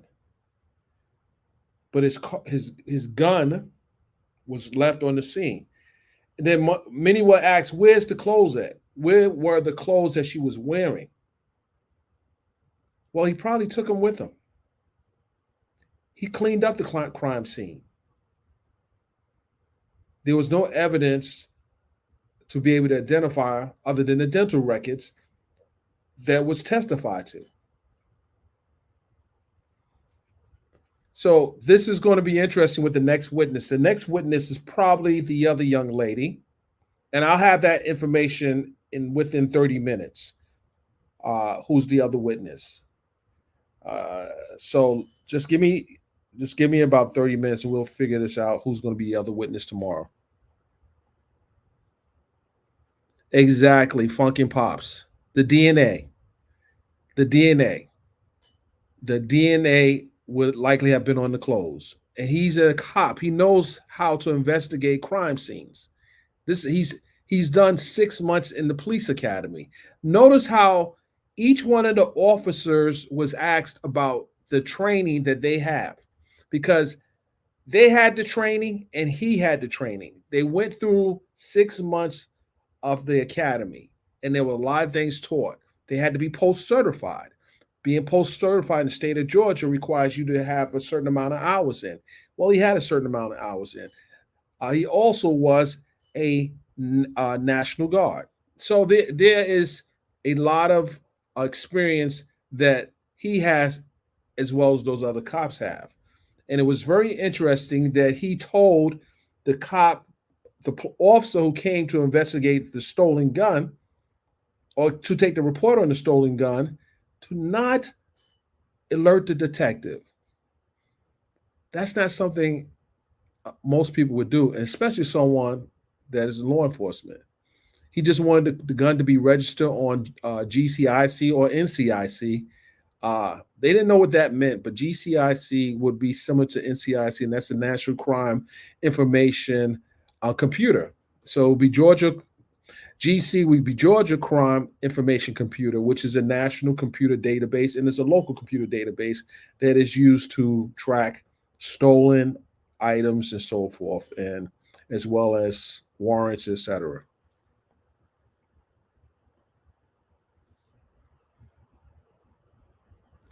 Someone said he had 6 months to get rid of the evidence.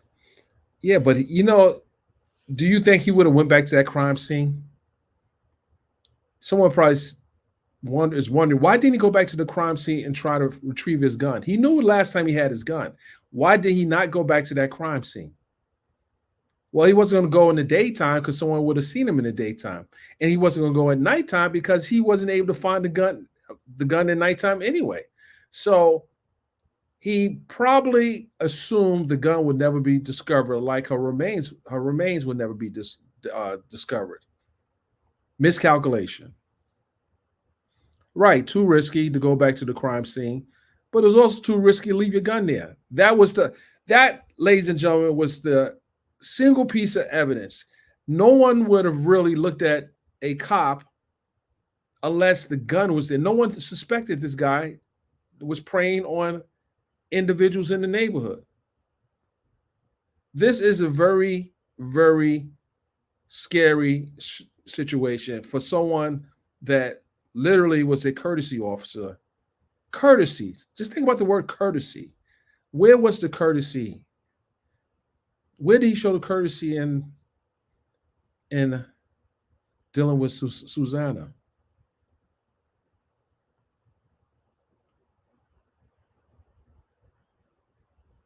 With that said, ladies and gentlemen, thank you very much. I will keep the stream up. We're going to stream. I'm just trying to get some information and maybe try to catch a few people. Just stand by. We'll be back shortly. The stream will stay up. The stream will stay up for right now. Stand by.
Thank you, everyone, for still being here. The witness, we cannot reveal the witness's name until tomorrow. So sorry. Tried to get the name of the witness, but the prosecution will not be providing that information to the media right now. With that said, I do appreciate you guys being here. You guys are, wait a minute. I love this. I love this. Let's see if I missed anything. Okay, here we go.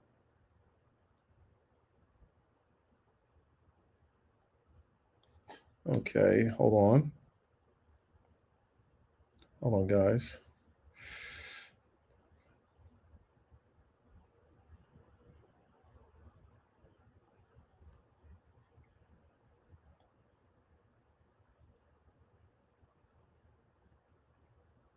Thank you, everyone, for joining the live. I appreciate you. I really do. With that said, we'll see you tomorrow as the trial continues in the case of Miles Bryant, accused of murdering 16-year-old Susana Morales.